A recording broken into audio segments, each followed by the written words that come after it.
Bonjour à tous et bienvenue sur cette conférence dédiée à la pyrogasification pour l'injection. Dans un contexte de réchauffement climatique aujourd'hui que plus personne ne renie et dont on constate les effets au quotidien, force est de constater que tous les acteurs de l'économie, en règle générale, s'engagent dans la décarbonation et, a fortiori, ceux de l'énergie. Alors le secteur gazier, lui aussi, s'empare donc des enjeux, notamment en développant le biométhane avec une filière mature telle que celle de la méthanisation, mais développe aussi et plus que jamais les filières innovantes, les filières alternatives. On pourra citer la gazéification hydrothermale, le power to gas et bien évidemment la pyrogazéification qui constitue le sujet de ce jour. Alors, pour répondre donc aux enjeux de la décarbonation de la filière gaz, de voir comment est-ce que cette filière peut répondre aux enjeux de traitement de déchets, de traitement et de gestion de déchets dans les territoires, nous allons donc essayer de vous apporter des éléments de réponse aujourd'hui.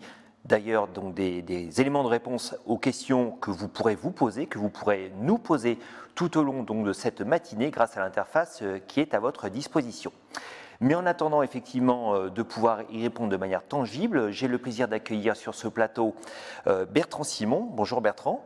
Bonjour. Vous êtes directeur projet transition énergétique chez GRT Gaz.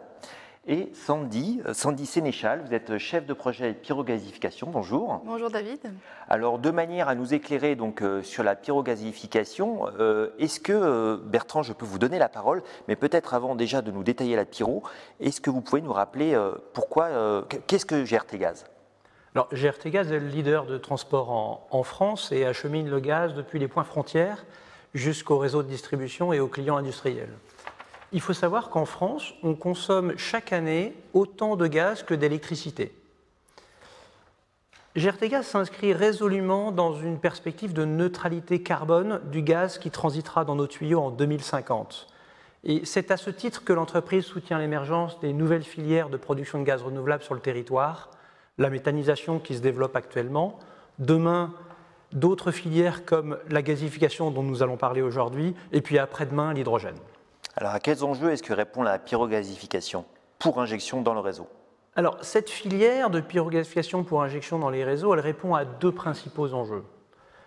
D'une part, le traitement des déchets que nous produisons, et puis la production de l'énergie que nous consommons. Sur le plan du traitement des déchets, il faut savoir que ce secteur est confronté à de nouveaux enjeux de valorisation des résidus que nous produisons. Il faut savoir également que tous les déchets qui ne sont pas recyclés sont aujourd'hui soit brûlés, soit enfouis, soit exportés. Et la France, à ce titre, s'est dotée d'objectifs ambitieux et contraignants. On peut citer notamment l'objectif de diviser en 2025 par 2 le volume que nous mettons chaque année en décharge en France. Donc on voit bien que ces déchets qui ne trouveront plus d'exutoire devront trouver des moyens de traitement en France et de valorisation. Parce que les gestes de prévention que nous développons ne suffisent pas à encaisser cet objectif. Le deuxième point qu'on peut citer, je vous parlais de l'exportation, eh bien les pays membres de l'Union européenne se sont dotés d'un objectif également contraignant qui leur interdisent d'exporter des déchets plastiques qui sont dangereux ou difficiles à recycler à des pays non membres de l'OCDE. Enfin, on peut également citer que la Chine a désormais fermé ses portes à toute importation de déchets solides.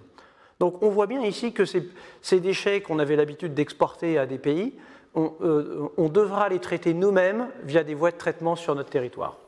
Donc ça, c'est le premier enjeu auquel s'adresse la pyrogasification. Le deuxième, c'est la production d'énergie. Notamment, on sait tous que la France s'est dotée d'objectifs ambitieux sur la production d'énergie renouvelable. Sur le domaine du gaz, la loi fixe que 10% du gaz que nous consommons devra être renouvelable en 2030. Alors, dans ce contexte-là, quel est le potentiel de la filière pyrogasification ? Alors, le potentiel de cette filière, une étude a été menée en 2018, il y a 3 ans, sous le patronage de l'ADEME. Cette étude montre que en 2050, 100% du gaz que nous consommerons pourra être d'origine renouvelable. En d'autres termes, nous avons, après les gestes de prévention et dans le respect de la hiérarchie de traitement des déchets, les résidus qui n'auront pas trouvé de meilleure valorisation seront suffisants pour produire l'énergie que nous consommons, étant donné également que nous aurons d'ici là baissé notre consommation d'énergie. Cette étude montre également que dans cet ensemble de gaz que nous consommerons en 2050, la pyrogasification pourra fournir jusqu'à 1/3 de ce potentiel, de cette consommation. Merci Bertrand pour cet éclairage préliminaire effectivement qui rappelle bien les enjeux. Sandy, concrètement, la pyrogasification, ça consiste en quoi? Donc la pyrogasification, elle s'adresse aux résidus solides qui ne sont pas recyclables. Donc elle s'inscrit ainsi dans la hiérarchie de traitement des déchets qui est définie au niveau européen. Donc concrètement, en fait, on chauffe ces résidus à haute température avec peu ou pas d'oxygène, ce qui permet de convertir la matière en un gaz. Donc un gaz qui est composé de plusieurs molécules qui sont ensuite recombinées pour former du méthane, donc CH4, qui est ensuite injecté dans nos réseaux. Donc, ce qu'il faut savoir, c'est que le méthane produit par pyrogasification de nos résidus répond à tous les usages du gaz naturel que nous consommons actuellement, donc à savoir des usages en termes de chaleur, en termes de mobilité, comme carburant pour faire rouler les camions ou les bus, ou encore du gaz qui est utilisé comme matière première dans l'industrie. À quel stade de développement est-ce que se situe cette filière? Donc, ce qu'il faut savoir, c'est qu'il existe des technologies matures.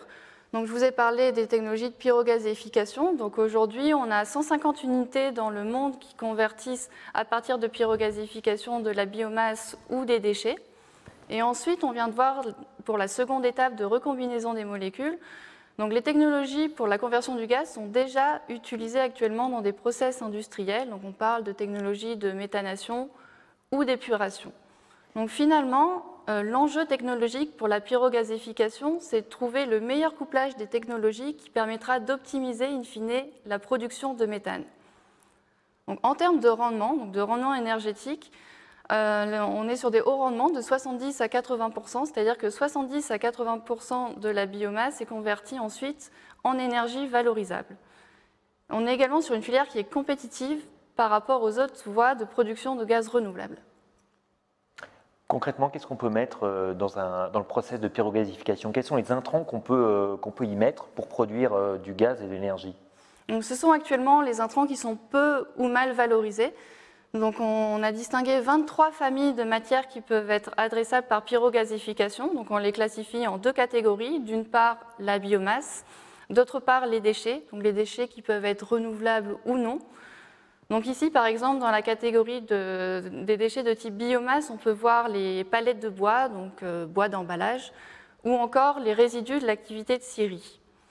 Donc en termes de déchets, donc pour les déchets renouvelables, la pyrogasification peut valoriser par exemple du bois usé, donc des déchets d'ameublement tels que par exemple nos tables qui sont polluées avec des solvants ou des cols, ou encore les traverses de chemin de fer. Donc ici, vous voyez une image à l'écran. Donc on parle bien des traverses, non pas des rails, donc les traverses qui sont en bois pollué. Et dans la catégorie des déchets non renouvelables, citons par exemple les plastiques ou encore les combustibles solides de récupération, qu'on abrège souvent CSR. Donc CSR, qu'est-ce que c'est? Ce sont des refus de tri issus soit des déchets d'ordures ménagères ou des déchets industriels. Très bien. Alors, quelle est la dynamique aujourd'hui qui s'installe en Europe? En Europe, la dynamique pour la pyrogasification pour injection, elle n'est pas nouvelle. Elle a été enclenchée dès 2008. Donc là, vous voyez sur la carte que cette dynamique, elle se reflète par non seulement de nouveaux projets qui voient le jour, mais également les projets lancés auparavant atteignent leurs objectifs de produire du méthane par pyrogasification, donc du méthane qui est injectable dans les réseaux. Donc, citons par exemple actuellement, en 2021, on a 3 projets qui sont en cours de construction, un projet en Angleterre et 2 en France. Alors justement, en France, quels sont les acteurs qui s'engagent pour la pyrogasification, pour le développement de la filière? Alors, c'est une filière qui mobilise de nombreux acteurs et qui se mobilise de plus en plus. Ce qu'on observe, c'est qu'on a des acteurs sur l'ensemble de la chaîne de valeur. On a des acteurs du déchet. On a des équipementiers qui sont porteurs de technologies, des bureaux d'études qui accompagnent les développeurs de projets, des organismes en charge des politiques publiques, et puis on peut citer également des opérateurs de réseaux d'énergie. Ce qu'on observe, c'est que une grande partie de ces acteurs se retrouvent au sein du GT Injection, au sein de l'AT2E, l'Association technique de l'environnement et de l'énergie, qui mobilise qui compte plus d'une cinquantaine de membres mobilisés au sein de cette association. Donc tout un écosystème qui est mobilisé autour de la pyrogasification. Tout à fait. Et tout à l'heure, on disait que la pyrogasification entendait répondre à des enjeux de territoire. Est-ce que vous pouvez nous repréciser globalement quels sont ces enjeux ? Alors oui, effectivement, ce qu'on observe, c'est que cette filière, on la pense prometteuse parce que, notamment au-delà de ses vertus sur, directement qu'on voit sur les déchets et l'énergie, on pense qu'elle répond à des enjeux des territoires sur différentes thématiques. Il y a la thématique des déchets, la thématique socio-économiques. Il y a des enjeux environnementaux également, et puis des enjeux énergie, comme on l'a vu. Sur le plan des déchets, on l'a vu, cette filière permet de valoriser finalement des résidus qui sont aujourd'hui peu ou mal valorisés, hein, qui sont, lorsqu'ils ne sont pas recyclés, je disais, qui sont brûlés ou enfouis. Et elle permet également de s'adresser à une large variété d'intrants. Donc ça c'est une chose qui nous paraît intéressante. Sur le plan des enjeux socio-économiques, cette filière promeut finalement des unités qui sont à taille relativement modeste, notamment à la taille des territoires. Ce sont des unités qui ont vocation à valoriser des déchets locaux et qui peuvent être situées en dehors des centres urbains, notamment là où sont les gisements de déchets et puis les réseaux de gaz. Et puis, toujours sur cette thématique sociale, c'est finalement une filière qui permettra de maintenir ou de créer des emplois qui sont non délocalisables par essence et puis avec différents niveaux de qualification. Sur le volet environnemental, on a une filière qui permet de réduire drastiquement les émissions de gaz à effet de serre. On vous en parlera tout à l'heure plus en détail sur un exemple d'un projet. Et puis sur l'énergie, on en parlait tout à l'heure, il s'agit de produire une énergie, le gaz, qui est stockable et non intermittente, c'est-à-dire que le gaz, une fois injecté dans les réseaux, peut être stocké plusieurs heures, plusieurs jours, et donc être utilisé plus tard, donc contribue fortement à la résilience du système énergétique. Et puis, comme on le disait tout à l'heure, c'est un vecteur qui permet de multiples usages sur le plan de la mobilité, matières premières, chauffage et bien d'autres. Et puis enfin, pour finir, il s'agit de produire nous-mêmes localement notre énergie, notre gaz, donc ce qui est totalement crucial aujourd'hui sur l'indépendance énergétique, et donc de s'abstraire de la fluctuation des marchés, avec évidemment un effet très positif sur notre balance commerciale. Alors, a fortiori, on comprend bien de quoi vous parlez. Dans le contexte actuel de flambée des coûts de l'énergie, effectivement, la souveraineté énergétique est importante. Alors, on comprend bien, quand on parle pyrogasification, pour l'instant, on parle encore d'une filière en développement, d'une filière innovante. Sandy, quand est-ce qu'on peut espérer voir la production de biométhane déployée de manière industrielle avec la pyrogasification ? Donc, ce qu'il faut voir, c'est qu'aujourd'hui, les projets pour injection sont prêts à s'industrialiser, ce qui signifie finalement que dès 2023, il sera possible de construire les premières unités de valorisation de nos résidus par pyrogasification. Et cela permettrait ainsi, dès 2030, de chauffer 500 000 logements, ce qui équivaut à faire rouler environ 35 000 bus ou camions, grâce au gaz qui sera produit localement à partir de nos résidus. Bertrand, quel rôle est-ce que GRTgaz entend jouer dans le développement de cette filière ?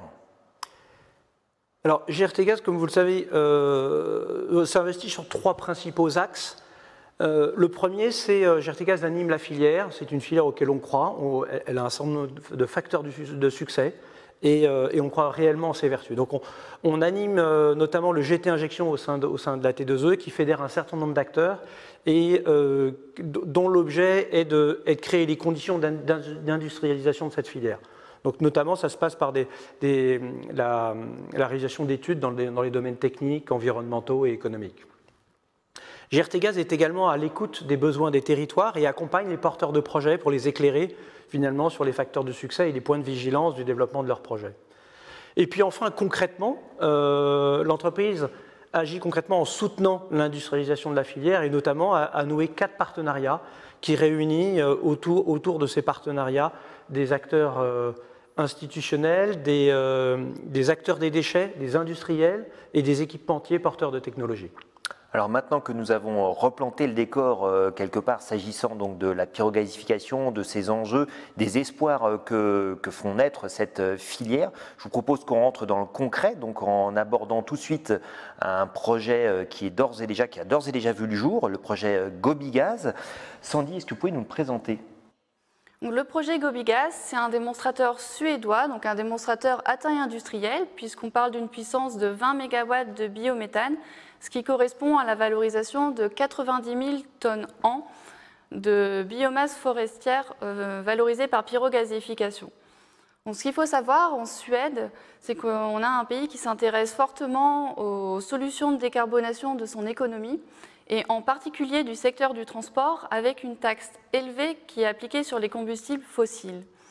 Également en Suède, on a une ressource abondante en résidus forestiers.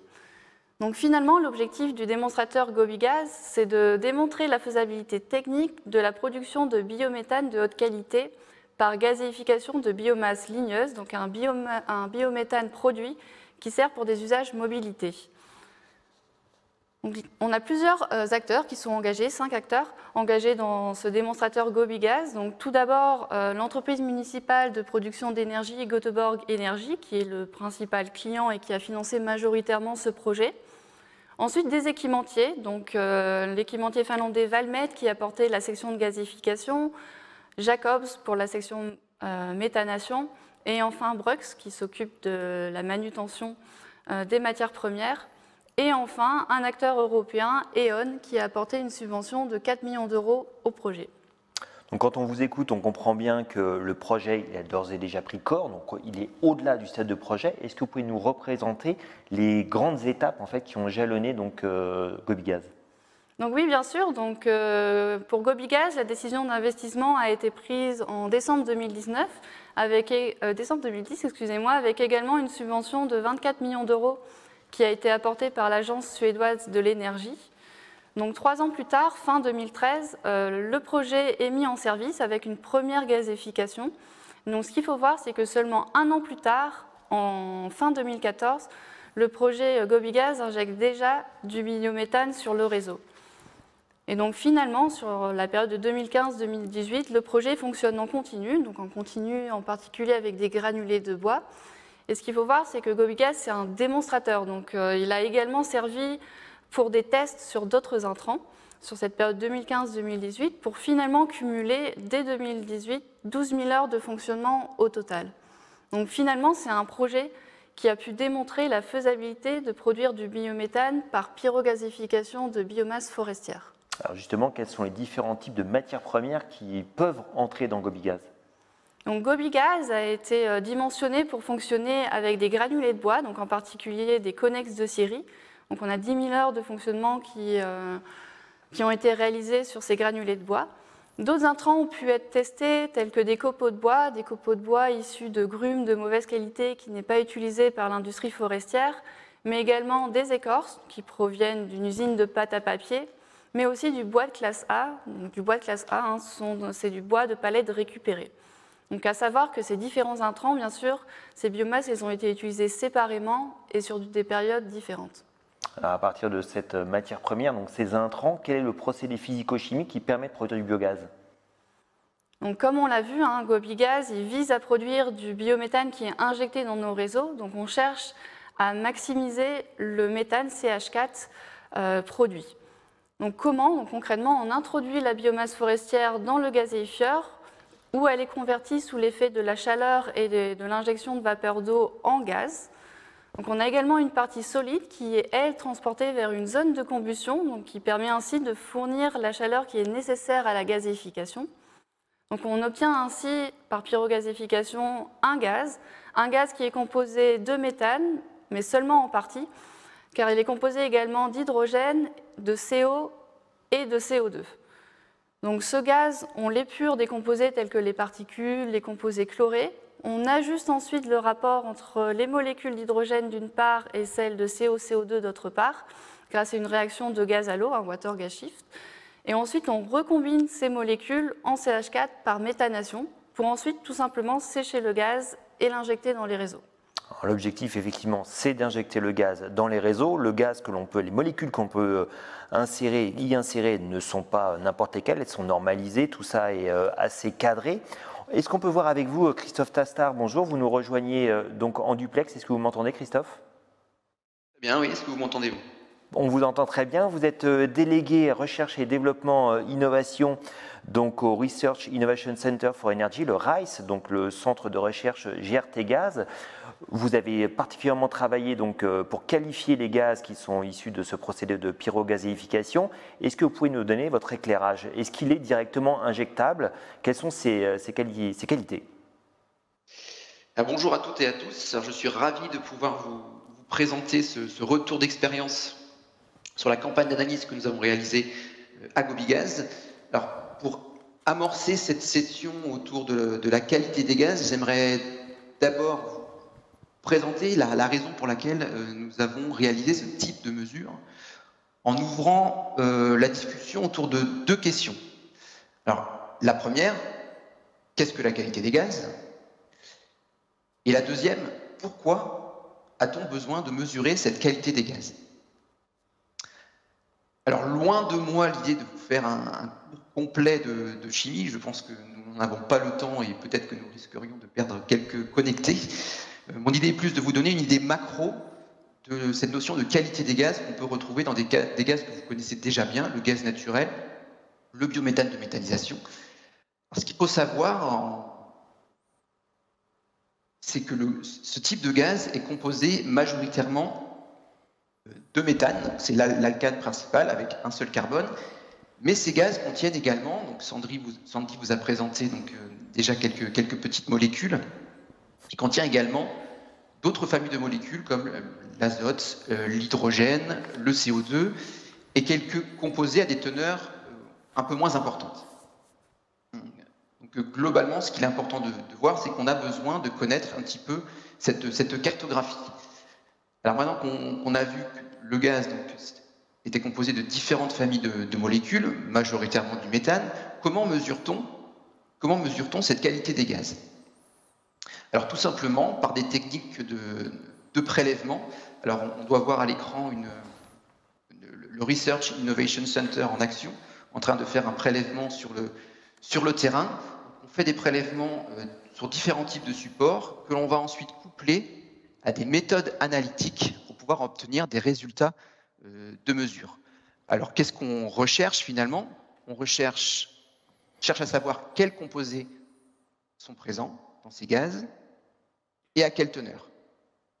C'est important pour nous d'avoir cette cartographie de la qualité des gaz parce que ça nous permet de savoir un petit peu ses propriétés et à savoir que du coup cette cartographie de qualité des gaz, ces composés, ces teneurs sont différents en fonction du type d'intrant et du type de procédé qui a permis de produire ce gaz. Globalement, maintenant qu'on a parlé un petit peu de cette cartographie, ce que je voudrais rajouter, c'est que avec ces techniques analytiques que nous avons éprouvées pour le gaz naturel et puis pour le biométhane depuis maintenant plus d'une décennie, nous sommes capables d'aller assez loin dans l'analyse et globalement, j'ai envie de dire qu'on ne peut rien nous cacher puisque nous sommes capables d'aller chercher une molécule parmi 1 million de molécules, nous sommes capables d'aller sourcer la molécule que nous cherchons. Donc on arrive à descendre, on arrive à avoir cette cartographie très très précise et assez simplement. Alors maintenant qu'on a vu qu'est-ce qu'est la qualité des gaz, j'ai envie d'ouvrir vers la deuxième, et comment on le mesure, j'ai envie d'ouvrir vers la deuxième question. Pourquoi a-t-on besoin de maîtriser, de mesurer cette qualité des gaz? Alors tout simplement parce qu'on a besoin de s'assurer que le gaz va pouvoir être délivré et utilisé. L'utilisation de transport, l'utilisation domestique, l'utilisation industrielle. On a besoin de s'assurer qu'il va pouvoir être délivré et utilisé en toute sécurité et dans des conditions optimales. Donc pour ce faire, on a besoin de connaître sa qualité, ses spécificités, et on a besoin de s'assurer qu'il est conforme à une qualité minimale qu'on aura définie au préalable. Et ces qualités minimales, finalement, elles sont retranscrites dans des spécifications réseau. Ce que vous voyez à l'écran, c'est que finalement, le gaz est produit on le mesure pour connaître sa cartographie qualité des gaz, et on la compare de l'autre côté aux spécifications pour bien s'assurer que le gaz va pouvoir être valorisé dans les réseaux. Alors on connaît très bien, c'est le gaz naturel, le biométhane de méthanisation, qui a plus de 10 ans de retour d'expérience. On a développé des méthodes analytiques, on connaît très bien ses compositions, et donc du coup, on a eu besoin également de le faire pour cette filière émergente, qui est la pyrogazéification, pour bien comprendre à l'amont de quoi on parlait en termes de qualité des gaz. C'est pour cela que du coup, nous nous sommes tournés, donc Sandy l'a évoqué, vers le site de Gobigaz, qui était un des pionniers en Europe sur ce type de procédé, pour apprendre un petit peu plus, pour définir cette cartographie et voir un petit peu si on avait une qualité suffisante. Et je conclurai mon intervention par une très bonne nouvelle finalement pour les objectifs de la transition énergétique, puisqu'on a pu se rendre compte que le gaz produit à Gobigaz par ce type de procédé pyrogazéification était compatible avec les spécifications réseau français et donc était donc valorisable via les réseaux. Alors merci Christophe pour cet éclairage. D'ailleurs, vous répondez d'ores et déjà donc à des questions qui nous ont été adressées par les auditeurs. J'en profite du coup pour rebondir et vous dire qu'effectivement, vous pouvez nous adresser vos questions, vos remarques grâce à l'interface qui est à votre disposition. N'hésitez pas, nous en parlerons à la fin donc, de cette discussion. Et je vais tout de suite continuer avec vous, Sandy, pour savoir quels sont les retours d'expérience, quel est le retour d'expérience que l'on peut faire de Gobigaz. Qu'est-ce qu'on peut en retenir ? Donc, tout d'abord, c'est la première unité à échelle industrielle qui a converti de la biomasse en biométhane injectable dans les réseaux par pyrogazéification. Donc, comme Christophe l'a très bien expliqué, le biométhane produit par l'unité Gobigaz, il est de haute qualité et tout à fait compatible avec l'injection dans les réseaux européens de gaz. Le projet Gobigaz, le projet de démonstration, a également atteint son objectif d'une capacité de production de 20 MW de méthane. Donc, en termes de performance technique, il a permis d'obtenir un rendement de méthane de 63%, ce qui correspond à un rendement énergétique en prenant en compte la chaleur excédentaire produite de 70 à 80%. Il a également permis de capitaliser surtout de nombreux retours d'expérience en travaillant sur l'optimisation du procédé pour fournir la meilleure qualité de méthane possible. Donc, ces retours d'expérience qui permettent ainsi de constituer un socle solide à l'industrialisation des projets européens de pyrogazéification pour injection. Et ensuite, sur le volet environnemental, des études ont été menées sur le projet Gobigaz et celles-ci montrent que cette unité elle permet de réduire les émissions de gaz à effet de serre de 80 à 85%. Donc, une réduction selon la directive européenne sur les énergies renouvelables qu'on appelle également RED. Sandy, si on ne devait retenir que quelques informations de Gobigaz, lesquelles seraient-elles ? Gobigaz, c'est une unité à taille industrielle, une unité de démonstration de pyrogazéification pour injection de gaz dans les réseaux. C'est le premier projet en Europe qui a produit du biométhane injecté, on l'a vu, à usage mobilité. Ce biométhane, il est de haute qualité, tout à fait compatible avec l'injection dans les réseaux de gaz. Et on parle aussi d'un projet à taille industrielle, donc deux chiffres clés à retenir, une puissance de 20 MW de biométhane qui correspond à la valorisation de 90 000 tonnes de bois. Alors vous l'avez compris, Gobigaz, on parle d'un projet donc, qui est en Suède. Sandy, qu'en est-il en France ? Quelle est la dynamique qu'on peut observer en matière de pyrogazéification ? Donc en France, on a déjà plus d'une dizaine de projets commerciaux et démonstrateurs de pyrogazéification pour production d'hydrogène ou de méthane. Donc vous voyez la cartographie qui s'affiche à l'écran.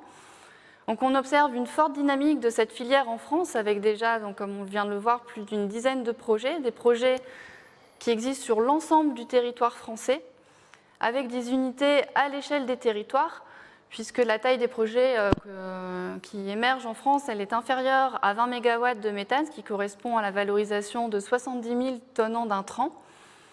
Donc ces projets locaux, ils répondent à divers objectifs, que ce soit des objectifs de valorisation des déchets. Je pense par exemple au projet de la Mardel, qui valorise des combustibles solides de récupération, ou encore le projet d'IMOVE, qui traite cette fois-ci des déchets de bois. Donc on parle également de projets qui répondent à des objectifs de production d'énergie. Je pense ici au projet à Limoges où la métropole cherche à décarboner son mix gazier. Donc on a divers acteurs qui sont engagés dans ces projets, dans cette dynamique. Ce sont des acteurs publics, des acteurs privés, que ce soit des acteurs du secteur du traitement et de la gestion des déchets, comme des acteurs locaux, tels que les métropoles, les communautés de communes, ou encore des équipementiers, des acteurs gaziers ou des bureaux d'études. Donc une grande diversité d'enjeux, d'acteurs, effectivement on y reviendra tout à l'heure, donc avec notamment les prises de parole en direct des territoires. À l'instar de la question que je vous posais tout à l'heure sur Gobigaz, que peut-on en retenir en quelques mots? Qu'est-ce qu'on peut retenir de la dynamique française en quelques mots? Donc en quelques mots, cette dynamique en France, elle est forte avec plus d'une dizaine de projets qui émergent. Ces projets, ils émergent notamment en réponse aux enjeux du défi du traitement des déchets, avec des acteurs en territoire qui sont convaincus des intérêts de la filière pour répondre à la fois aux enjeux de la transition énergétique en produisant une énergie renouvelable et bas carbone, via le traitement d'une grande diversité d'intrants, que ce soit des intrants de type biomasse, tels que par exemple le projet Gaïa ou de Kairos Énergie qui traite le chanvre, des intrants de type bois B, du bois usé, ou encore des déchets ou même des bouts de steppe. On a des projets commerciaux français qui se disent prêts, donc prêts sous réserve d'un cadre de soutien à l'exploitation adapté, avec aussi une dynamique française qui se poursuit, parce qu'ici, vous avez vu afficher à l'écran la cartographie des projets publics, mais on a également des projets qui sont actuellement au stade confidentiel, qui existent également. Alors comme je vous le disais, on va maintenant prendre des questions, vos questions donc, qui nous ont été adressées, on en a déjà quelques-unes. Je vais prendre la première d'entre elles. Pourquoi s'orienter vers le gaz plutôt que d'utiliser la pyrogazéification pour produire de la chaleur ou de l'électricité? A priori, une question pour vous, Bertrand. Oui. Alors, oui, pourquoi pour le gaz? En fait, l'usage de la chaleur est tout à fait pertinent lorsqu'on a besoin de chaleur localement et toute l'année. Ce qu'on observe, c'est que la chaleur se transporte difficilement et se stocke difficilement également. Donc, c'est là que les vertus du gaz interviennent, c'est-à-dire que c'est une énergie qui, une fois stockée dans le réseau, permet d'une part d'être stockée, comme je disais, plusieurs jours, plusieurs heures, et donc être utilisé plus tard. Le gaz permet également d'être transporté, donc être utilisé plus loin, et il n'y a quasiment pas de perte énergétique liée à ce transport. On transporte des fortes puissances avec des très très faibles pertes énergétiques. Le dernier point, c'est que le gaz permet des multiples usages. Il permet certes de se chauffer, mais il permet également, il est utilisé comme matière première dans l'industrie de façon abondante. Il est utilisé également en termes de mobilité. Et il permet également de générer de l'électricité et bien sûr du chauffage et de la cuisson. Donc on voit bien l'ensemble de ces multiples usages donc, qui est totalement complémentaire à la chaleur qui peut être totalement pertinente dans certains contextes. Ok, donc si je résume, le fait de pyrogazéifier des déchets, ça permet quelque part de stocker de cette énergie dans les réseaux de gaz pour pouvoir l'utiliser quand on le souhaite et donc lisser quelque part, faire coller l'offre énergétique avec la demande. Tout à fait. Très bien, merci à vous pour cette réponse. Alors, vous êtes nombreux à nous poser des questions, j'en suis très heureux parce que ça montre votre intérêt. Alors, toujours un petit peu difficile de choisir dans un ordre qui soit logique. J'ai vu une question, mais qui a filé, qui continuait, effectivement, qui était dans la continuité sur l'intérêt d'utiliser de l'énergie gaz, mais la question a disparu, c'est pas grave. Autre question peut-être pour vous, Sandy, quelle est la taille moyenne d'une unité de pyrogazéification pour injection et quel est également le montant d'investissement qu'il convient de prévoir? Donc les unités de pyrogazéification pour injection, on parle d'unités à taille des territoires, puisque une unité permet de valoriser entre 5 000 et 100 000 tonnes, ce qui correspond à une unité moyenne entre 2 MW et 30 MW de biométhane. Donc en temps, une unité moyenne, environ, c'est 5 MW de méthane produit, ce qui correspond à 20 000 tonnes d'intrants traités. Donc vu que vous me demandiez un montant d'investissement moyen pour ce type d'unité de 5 MW, cela correspond à un montant d'investissement compris entre 20 millions d'euros et 25 millions d'euros. Très bien, merci pour ces précisions. Elle dépend aussi des intrants traités et des technologies qui sont choisies. Et sachant que là, on est encore en phase démonstrateur, ce sera d'autres chiffres, j'imagine, pour les projets industriels? Donc là, on parle des chiffres pour des projets industriels. D'accord, très bien. Premières études qui nous sont remontées. Ok. Question pour Christophe Tastard. Qu'est-ce qui a été concrètement mesuré lors de la campagne d'analyse du gaz sur le démonstrateur Gobigaz? Alors sur cette campagne d'analyse, on s'est bien sûr focalisé sur on va dire les composés qui sont importants pour nous pour vérifier les spécifications, donc les composés majoritaires. Alors je ne sais pas s'il faut que je détaille la liste, mais les alcanes, l'azote, l'hydrogène, le CO2, et on s'intéresse également, parce que l'idée c'est de préparer en amont pour voir cette qualité des gaz, on essaye de faire des analyses les plus exhaustives possibles, donc on utilise des techniques un peu plus poussées pour mesurer ce qu'on appelle les composés de traces, donc toutes les familles de composés potentiellement qu'on peut retrouver. Donc on utilise des GC couplés à des spectroscopies de masse, on a également utilisé des techniques avec le SPCI un peu plus disruptifs comme la GC2D. Et globalement, donc on a regardé les composés majoritaires qui sont liés aux spécifications et même certains composés de traces liés aux spécifications.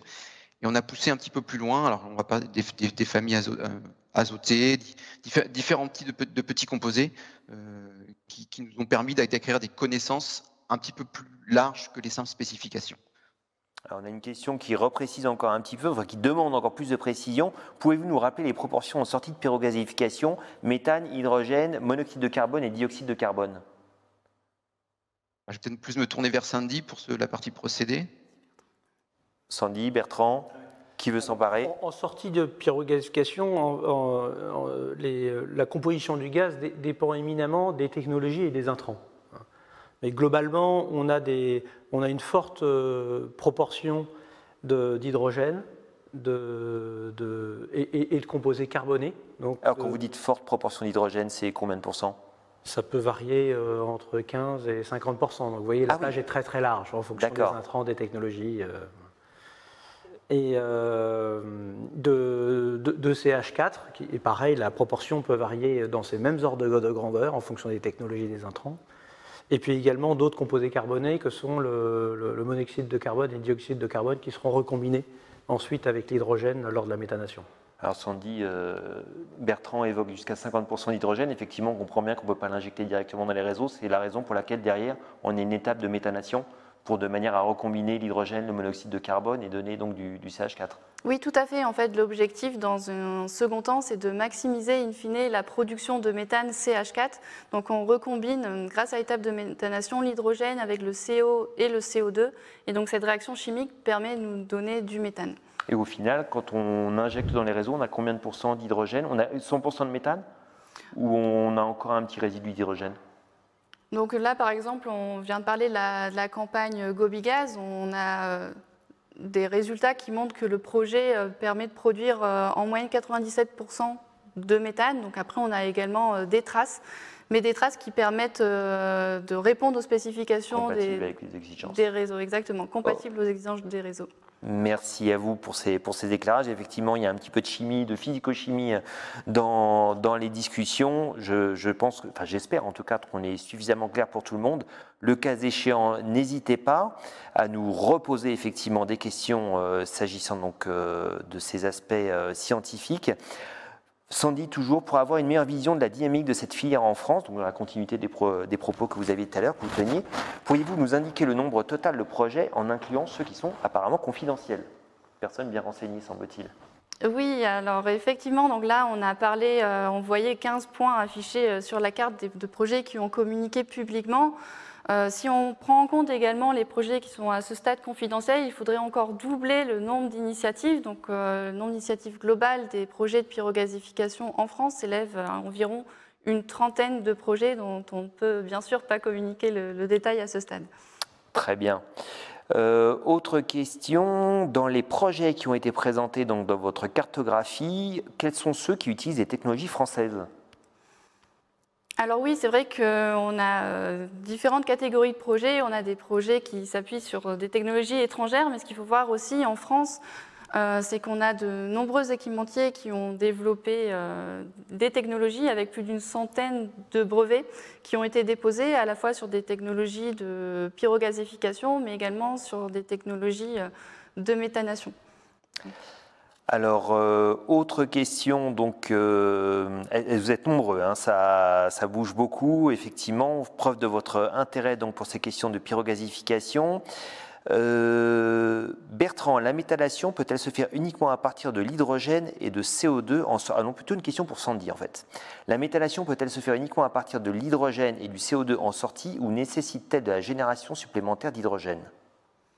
Alors oui, donc ça, on a vu la composition du gaz en sortie de pyrogasification peut être variable. Donc on peut associer la pyrogasification directement à une étape de méthanation qui recombine l'hydrogène non seulement avec le CO2 mais aussi avec le CO selon certaines réactions. Mais parfois, on a besoin d'ajuster, comme on l'a vu avec GobiGaz, la proportion d'hydrogène. Donc on ajoute alors ce qu'on appelle une étape de water gas shift, qui est une étape de réaction de gaz à l'eau. Merci à vous pour cet éclairage. Toujours d'autres questions? Ah, alors non, effectivement, j'ai dû faire une erreur de manipulation, je suis désolé. J'aimerais bien qu'on revienne sur du coup les résidus qui sont issus de la pyrogasification dans la méthanisation. On a effectivement la question du retour à la terre. Qu'en est-il excusez-moi, le terme m'échappe, le résidu de méthanisation. Le digestat. Merci, le digestat, excusez-moi. Qu'en est-il de la pyrogasification? Bertrand, peut-être?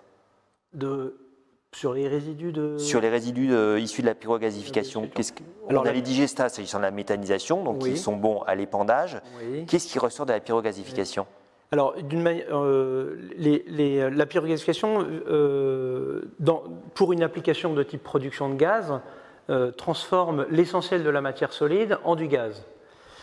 Il reste, selon les technologies et le niveau de température utilisés, il reste des résidus solides qui sont en très faible proportion et qui dépendent des intrants et des technologies, encore une fois. Et souvent, ces résidus solides sont réintégrés dans le procédé, parce qu'ils ont une valeur énergétique, réintégrés dans le procédé pour produire de l'énergie, de façon à avoir in fine des résidus solides qui sont en très faible proportion et qui sont de l'ordre de quelques pourcents. Sandy, tout à l'heure, on voyait donc sur les intrants que vous nous présentiez, certains intrants qui sont connus pour être chargés en molécules polluantes. Je pense notamment aux traverses de chemin de fer avec la cresote. Qu'est-ce qu'il en est au niveau des résidus de pyrogasification, du résidu solide? Est-ce que ces produits toxiques sont dégradés et neutralisés finalement? Oui, effectivement, c'est vrai que c'est tout l'intérêt de la pyrogasification, vu qu'on travaille, on l'a vu, avec peu ou pas d'oxygène, on est seulement en combustion partielle, ce qui permet d'éviter l'émission au maximum de fumée à l'atmosphère, et donc l'idée c'est de piéger au maximum ces polluants. Tout à l'heure, on voyait la liste des organisations qui s'impliquaient dans la pyrogasification. Est-ce qu'elles bénéficient aujourd'hui en France, Bertrand, de soutien public? Alors aujourd'hui, non, il n'existe pas aujourd'hui, à date, il n'existe pas de soutien public qui permette l'industrialisation complète de cette filière.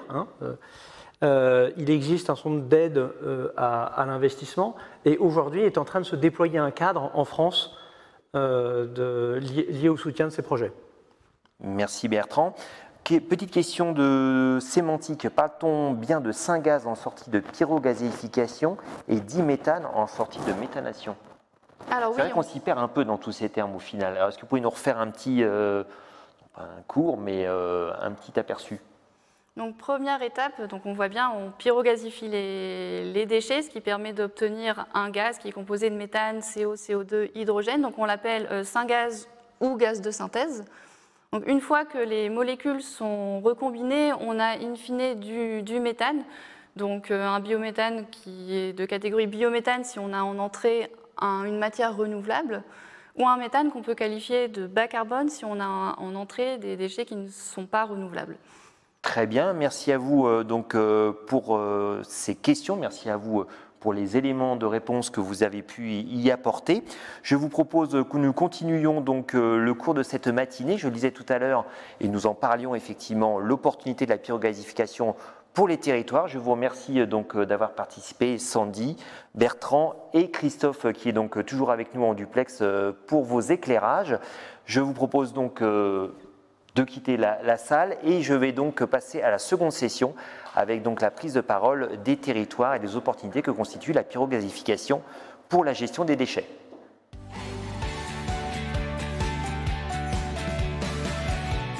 Donc pour commencer cette session en direct des territoires et des opportunités que constitue la pyrogasification pour la gestion des déchets, j'ai le plaisir d'accueillir donc sur ce plateau Pierre Isberger. Bonjour. Bonjour. Vous êtes directeur général des services techniques du SICTOM. Alors le SICTOM, je rappellerai que c'est un service public qui assure le traitement et la valorisation des déchets ménagers de 85 communes en Île-de-France. Est-ce qu'aujourd'hui, vous pouvez nous faire un état des lieux de la problématique de gestion de déchets en France? Quelles sont les problématiques, en Île-de-France, pardon, quelles sont les problématiques auxquelles vous êtes confrontés? Alors la gestion des déchets actuellement, surtout dans les zones urbaines denses, est confrontée à des problématiques de gestion de contradictions, comme beaucoup de sujets auxquels les uns et les autres nous faisons face actuellement. On a un corpus réglementaire et législatif qui est clairement orienté vers la baisse des quantités de déchets ménagers à traiter, vers plus de recyclage, plus de prévention, et donc moins d'utilisation, évidemment de la mise en décharge, et également de la valorisation énergétique. Donc ça, c'est le chemin que nous trace la réglementation européenne et nationale. Et à côté de ça, on a un service public qu'on rend à nos usagers au quotidien. Et donc, notre difficulté, c'est à la fois de planifier à moyen et long terme les outils de traitement dont on aura besoin pour répondre aux services qu'on doit rendre aux habitants et en même temps se conformer à cet engagement réglementaire et législatif de baisse des tonnages, de plus de recyclage, de moins de mise en décharge. Et donc, quelque part, notre difficulté, c'est de trouver la bonne boule de cristal et surtout de gérer les temps intermédiaires, puisque construire une installation de traitement, c'est une décision qui est lourde. Une installation, elle va durer 30 ans, 40 ans, 50 ans. Et en même temps, il faut aussi qu'on s'assure qu'on pourra répondre aux besoins de traitement et aux quantités de déchets qu'on aura à traiter, puisque je rappelle que les déchets sont collectés tous les jours dans les rues de toutes nos villes et que donc on ne peut pas arrêter le robinet et que de toute façon, on doit bien trouver des solutions pour traiter ces déchets tous les jours. Aujourd'hui, en Île-de-France, c'est essentiellement de l'incinération avec production de chaleur, si je vous suis bien. Alors, effectivement, en Île-de-France, le moyen principal qui est utilisé, c'est la valorisation énergétique avec la production de chaleur. Il y a beaucoup de réseaux de chaleur qui sont développés, surtout sur la zone centrale de l'Île-de-France. Le recyclage progresse, ça c'est des bonnes nouvelles, notamment depuis, on va dire, 18 mois, on a des vrais signaux positifs sur le recyclage. Néanmoins, on voit très bien qu'on est encore en décalage fort par rapport aux objectifs réglementaires et qu'il ne suffit pas simplement de baisser les capacités de traitement de déchets résiduels pour voir décoller de manière significative le recyclage. Donc tout le paradoxe, c'est comment on planifie nos besoins, nos capacités de traitement par rapport à la fois des objectifs réglementaires qui sont extrêmement ambitieux, mais une réalité qui, elle, est différente. Et donc, on est sur de la gestion, finalement, de décalage temporel, c'est-à-dire, finalement, ces objectifs de recyclage, est-ce qu'ils seront atteints? Et s'ils sont atteints, dans combien de temps seront-ils atteints? Ok, donc si je résume, en gros, la complexité de faire coller les objectifs de long terme, les espérances de long terme, avec les réalités du quotidien. C'est tout à fait ça. Et donc, derrière, il y a également, du coup, la question des technologies. Et donc, quelles technologies on peut utiliser ou de quelle technologie nous avons besoin là aujourd'hui, demain à moyen terme et après-demain à long terme, quelles sont ces technologies qui pourront répondre aux besoins en sachant toujours qu'on a cet objectif de réduction assez fort des quantités de déchets résiduels à traiter. Alors dans ce contexte-là, quelle est la position particulière que peut jouer le gaz et bien évidemment le développement du gaz vert? Alors, le gaz vert a un certain nombre d'avantages, certains pour les collectivités, surtout pour les collectivités urbaines. D'une part, il y a un réseau de distribution de gaz qui passe dans quasiment toutes les rues de toutes les villes de France. On oublie que ce réseau, il est propriété publique des collectivités, même si elles le font exploiter par d'autres acteurs. Et ce réseau, il a une capacité de stockage très importante et de transport, évidemment, de cette énergie. Alors que, notamment, quand on produit de la vapeur ou de l'eau chaude avec des déchets, on sait qu'un réseau de chaleur, c'est quand même un réseau qui, techniquement, est très compliqué. On ne transporte pas la chaleur sur des grandes distances. Et puis, quand on produit de la chaleur l'été, eh bien, on n'a pas forcément de consommateurs pour cette chaleur. Donc, transformer l'énergie produite à partir des déchets en un gaz qu'on peut mettre dans les réseaux, c'est quelque chose qui permet de découpler complètement la production d'énergie d'une part et l'utilisation de cette énergie d'autre part. Donc c'est vraiment, ça fait écho à ce qu'on disait tout à l'heure avec Bertrand, à savoir le fait que passer par le gaz vert, ça permet effectivement de faire coller la production d'énergie avec la demande. Tout à fait. Et ça permet quelque part, pour notre activité, qui est une activité poussée, où tous les jours on reçoit les déchets, il faut les traiter, ça permet finalement de créer une sorte de sas de décompression, j'allais dire, et donc de sortir de la logique déchets pour passer à une logique de combustible, avec un combustible qu'on utilise quand on a besoin de l'énergie, et pas qu'on utilise parce qu'on est forcé à l'utiliser. Ça, c'est le contexte gaz vert en règle générale. Au sein de cet échiquier, quelque part, quelles sont les opportunités qu'offre la pyrogasification ? Alors la pyrogasification, pour nous, collectivités locales, c'est une technologie qui est vue comme une technologie d'avenir et qui pourra, le cas échéant, prendre le relais de la valorisation énergétique. Comme l'ont dit les précédents intervenants, le gros avantage, c'est évidemment la production d'un gaz qui peut être finalement banalisé dans les réseaux qui aujourd'hui transportent du gaz naturel, avec évidemment l'intérêt du côté renouvelable ou bas carbone de ce gaz. Et puis, les installations de pyrogasification, c'est aussi des installations qui sont plus compactes, qui sont moins volumineuses. Pourquoi ? Parce qu'on manipule des volumes de gaz beaucoup plus faibles qu'en valorisation énergétique. Puisqu'en valorisation énergétique, on est avec beaucoup d'excès d'air, donc on a des volumes de fumée qui sont très conséquentes. Quand on traite ces fumées, eh bien, on va chercher des polluants, c'est un peu, aller chercher des aiguilles dans des bottes de foin, alors que le gaz de pyrogasification, il est produit en quantité plus faible, avec des éléments qui sont présents dans des concentrations plus élevées, et on sait tous, qui ont fait un peu de chimie, que le traitement des gaz, c'est toujours plus simple, avec des volumes plus faibles et des concentrations plus fortes. Alors on imagine qu'en plus, la méthanisation, c'est plutôt une techno qui répond à des enjeux agricoles et que la pyrogasification, ça peut plutôt répondre aux enjeux urbains ? Alors effectivement, ça correspond à des enjeux pour deux types de gisements. La méthanisation, évidemment, une technologie très adaptée sur les gisements de déchets alimentaires. Donc on a, toutes les collectivités ont des projets de gestion spécifique de la matière organique issue des déchets alimentaires, conformément aux objectifs européens et au fait qu'au 1er janvier 2024, il faudra qu'on mette à disposition de chaque citoyen les moyens pour qu'il puisse trier ses déchets alimentaires. Donc ça va continuer à se développer et c'est très bien. À côté de ça, on va de toute façon avoir toujours des gisements de déchets non valorisables qui ont un certain pouvoir calorifique, qui aujourd'hui peuvent être assez facilement traités en valorisation énergétique par incinération et qui demain pourraient être facilement traités dans un pyrogazéifieur et produire un gaz de synthèse réinjecté dans les réseaux de gaz naturel. Alors, concrètement, aujourd'hui, comment est-ce que le SICTOM s'engage en faveur de la pyrogasification ? Alors, au SICTOM, on traite des volumes de déchets qui sont très importants. On traite environ 10% des déchets ménagers de la France. Et donc, ça, à la fois, ça donne des possibilités de s'intéresser aux nouvelles technologies, d'investir un peu dans la recherche et le développement. Je pense aussi que ça nous donne une responsabilité, c'est-à-dire de gratter un peu les sujets techniques compliqués pour que aussi nos collègues sur d'autres territoires puissent profiter de cette avancée. Et donc, on soutient, on s'intéresse à ces technologies-là. On a un partenariat avec GRT Gaz sur ces technologies-là et on s'intéresse demain très concrètement à le jour où on aura à remplacer une installation de valorisation énergétique arrivant en fin de vie. Très concrètement, ces technos-là font partie de celles dont qui vont nous intéresser très fortement. Est-ce que c'est exagéré de dire qu'en tant que SICTOM, donc finalement représentant d'une grosse filière de traitement de déchets, vous vous sentez une responsabilité particulière à être moteur sur le développement de cette technologie ? Oui, tout à fait.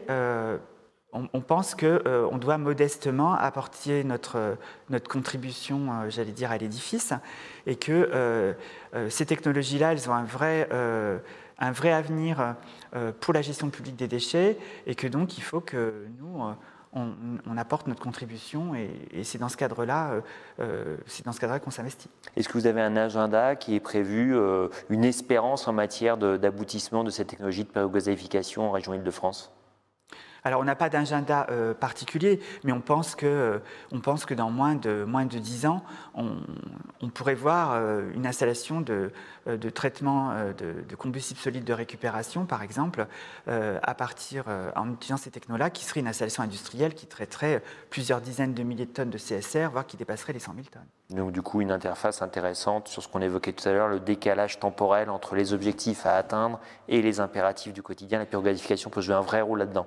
Totalement. C'est-à-dire qu'aujourd'hui, notre difficulté, c'est de ne pas tomber dans le mieux et l'ennemi du bien, c'est-à-dire de se dire que demain, on n'aura quasiment plus de déchets résiduels à traiter et que donc il ne faut pas investir donc, ni de temps, ni de matière grise, ni d'argent pour gérer cette période transitoire. Sauf que cette période transitoire, dans des territoires un peu compliqués comme les zones ultra-denses, on sait que ça va durer plusieurs dizaines d'années. Et que plusieurs dizaines d'années, ça suffit pour mettre en œuvre des technologies qui, de toute façon, apporteront une réponse. Et puis, la pyrogasification, elle peut apporter une réponse pour la gestion des déchets ménagers. Et après, de toute façon, elle sera encore intéressante pour traiter d'autres intrants qui, aujourd'hui, sont encore massivement mis en décharge, notamment les déchets d'activité économique.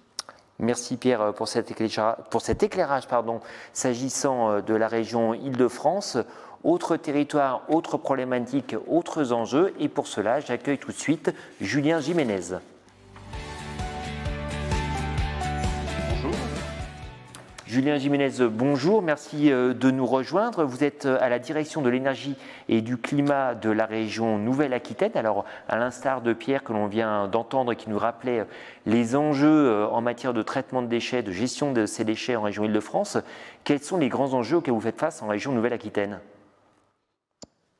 Alors, la région Nouvelle-Aquitaine, alors c'est déjà une vaste région, hein. C'est la taille du Portugal ou de l'Autriche. Il faut rappeler effectivement peut-être avec une densité un peu plus faible ici, mais on va dire, dans le cadre de l'élaboration de notre schéma régional d'aménagement et de développement durable du territoire, une réflexion sur la problématique énergétique et l'approvisionnement énergétique de notre territoire. On parle beaucoup d'électricité en France, hein. On est très centré sur la problématique électrique et on s'était aperçu effectivement que dans le cadre de l'élaboration de ces prospectives et de ces enjeux autour de l'énergie, on avait finalement assez peu d'informations sur la problématique de production du gaz vert, du potentiel de production du gaz vert en région Nouvelle-Aquitaine et du coup de notre capacité à la mettre en œuvre à 2030 et à 2050. Alors, du coup, en partenariat avec l'ensemble des gestionnaires de réseau, on a souhaité avoir, on va dire, une visibilité à long terme et de notre capacité de production de gaz vert. Quelles sont les ambitions que vous portez du coup dans votre région ? Alors, on regarde des différents scénarios qu'on a pu élaborer. Alors, on est la première région agricole de France, hein. Donc du coup, on a un très gros potentiel en termes de méthanisation. On l'avait déjà identifié. Mais du coup, il y avait l'idée effectivement d'avoir un peu, on regarde ce potentiel de biomasse des technos existantes, hein. On en a parlé ce qui est mature, ce qui effectivement va arriver d'ici 10 ans. On s'est fait deux objectifs, un qui était, enfin, les élus ont adopté deux objectifs, un qui était de 30% de gaz vert à 2030 dans nos réseaux, et l'autre de 100% à 2050. Et ce qui était important surtout, c'était la trajectoire. Parce qu'au-delà de se fixer des objectifs, ce qui est important, c'est de savoir comment on va y arriver. Alors, est-ce que vous avez défini pour ça une feuille de route, des lignes qui vous permettent effectivement d'atteindre ces objectifs ? Tout à fait. Ça a été vraiment l'exercice qui a duré à peu près un an et demi, hein, de recueil de l'ensemble des informations, de la biomasse disponible, d'éviter les conflits d'usage. Hein. Il y a la problématique des déchets, il y a la problématique effectivement des déchets agricoles, des déchets de bois. Donc il y a vraiment, dès qu'on touche à la biomasse, c'est une problématique, ça complexifie la problématique de gestion à l'échelle des territoires. Par contre, c'est intéressant parce que ce sont que des ressources locales. On est vraiment dans une logique de gestion de ressources locales. Cette feuille de route ou trajectoire, c'est se dire, voilà, qu'est-ce qu'on est capable de faire à 2030 ? Et ce qu'on a pu, nous, envisager ou identifier, c'est plutôt la méthanisation qui se développe en ce moment et qui, effectivement, va massifier la production de gaz vert à 2030. Mais pour arriver et dépasser, on va dire, ces 30% à 2030 et aller chercher les 100% à 2050, on a besoin de nouvelles technologies. Et du coup, là, la pyrogasification arrive.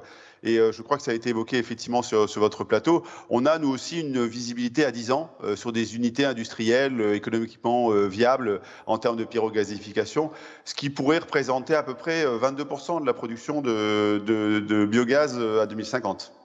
Donc si je vous comprends bien, si je vous écoute, il n'y a pas de concurrence entre la méthanisation et la pyrogasification. On n'est pas sur le même type d'intrant ? Du tout, ou moins en Nouvelle-Aquitaine, on va dire du tout. On a vraiment une méthanisation axée sur les déchets agricoles et la montée en puissance des cultures énergétiques des cultures intermédiaires qui émergent fortement, alors que la pyrogasification va s'appuyer effectivement sur le bois. On a aussi la première forêt cultivée d'Europe avec la forêt des Landes, qui est extrêmement importante. Donc on avait un potentiel de biomasse bois très important et effectivement une partie CSR. Si on regarde à peu près la marge, c'est quand même la partie biomasse bois qui est vraiment la grosse ressource utilisable en pyrogasification. Alors, je crois que vous avez fait une étude qui vous permet effectivement d'atteindre les 100% de gaz vert en 2050. Est-ce que vous pouvez nous la détailler? Oui. Alors du coup, l'étude était vraiment basée sur trois axes importants. Un, c'est le potentiel de biomasse mobilisable hors concurrence d'usage animal ou humaine, etc. Donc vraiment de bien identifier le potentiel de biomasse. Le 2, c'était les technologies, on en a parlé. Qu'est-ce qui est aujourd'hui mature, qu'est-ce qui effectivement va émerger d'ici 10 ans et comment effectivement on pourra traiter l'ensemble de ces biomasses. Et le troisième volet, GRT Gaz étant présent, c'est vraiment les réseaux. C'est-à-dire qu'une fois qu'on a la production, il faut quand même être capable de l'injecter dans les réseaux. Donc c'est la compatibilité du réseau au regard des unités de production à l'échelle régionale. Donc l'idée, c'était de combiner tout ça, la ressource biomasse, les technologies et effectivement le réseau de gaz. Alors, quelles sont les conclusions que vous pouvez en tirer? Comment ça se traduit? Alors, ça se traduit. Ce qui est intéressant, c'est que on a parlé à un moment en plus, je crois que vous l'évoquiez sur la hausse des prix de l'énergie en France aujourd'hui, cette notion de souveraineté. C'est-à-dire que la région de Nouvelle-Aquitaine est capable de couvrir sa production à peu près 24 ou 23 TWh à l'échelle 2050. Elle est même capable d'aller plus loin. C'est-à-dire qu'elle est même capable d'exporter du gaz vert vers les autres régions. Ça c'est vraiment la clé un peu de cette étude. Et tout ça sans aucun conflit d'usage autour de l'utilisation de la biomasse. Donc on a besoin de mettre en œuvre toutes ces technologies, de développer à la fois la méthanisation aujourd'hui et préparer la pyrogasification demain. J'ai pas parlé, il y a le power to gas qui va arriver après la pyrogasification. On est vraiment dans une logique d'intégration énergétique de l'ensemble des systèmes. Ça, c'est extrêmement intéressant. Et après, il y a la problématique du prix. Ça, c'est toujours pareil parce que c'est bien la souveraineté, mais il faut être compétitif en termes de prix. En moyenne, aujourd'hui, nous, ce qu'on a projeté, ce sont que des projections, mais on serait aux alentours de 80 € du mégawattheure en moyenne autour du gaz vert.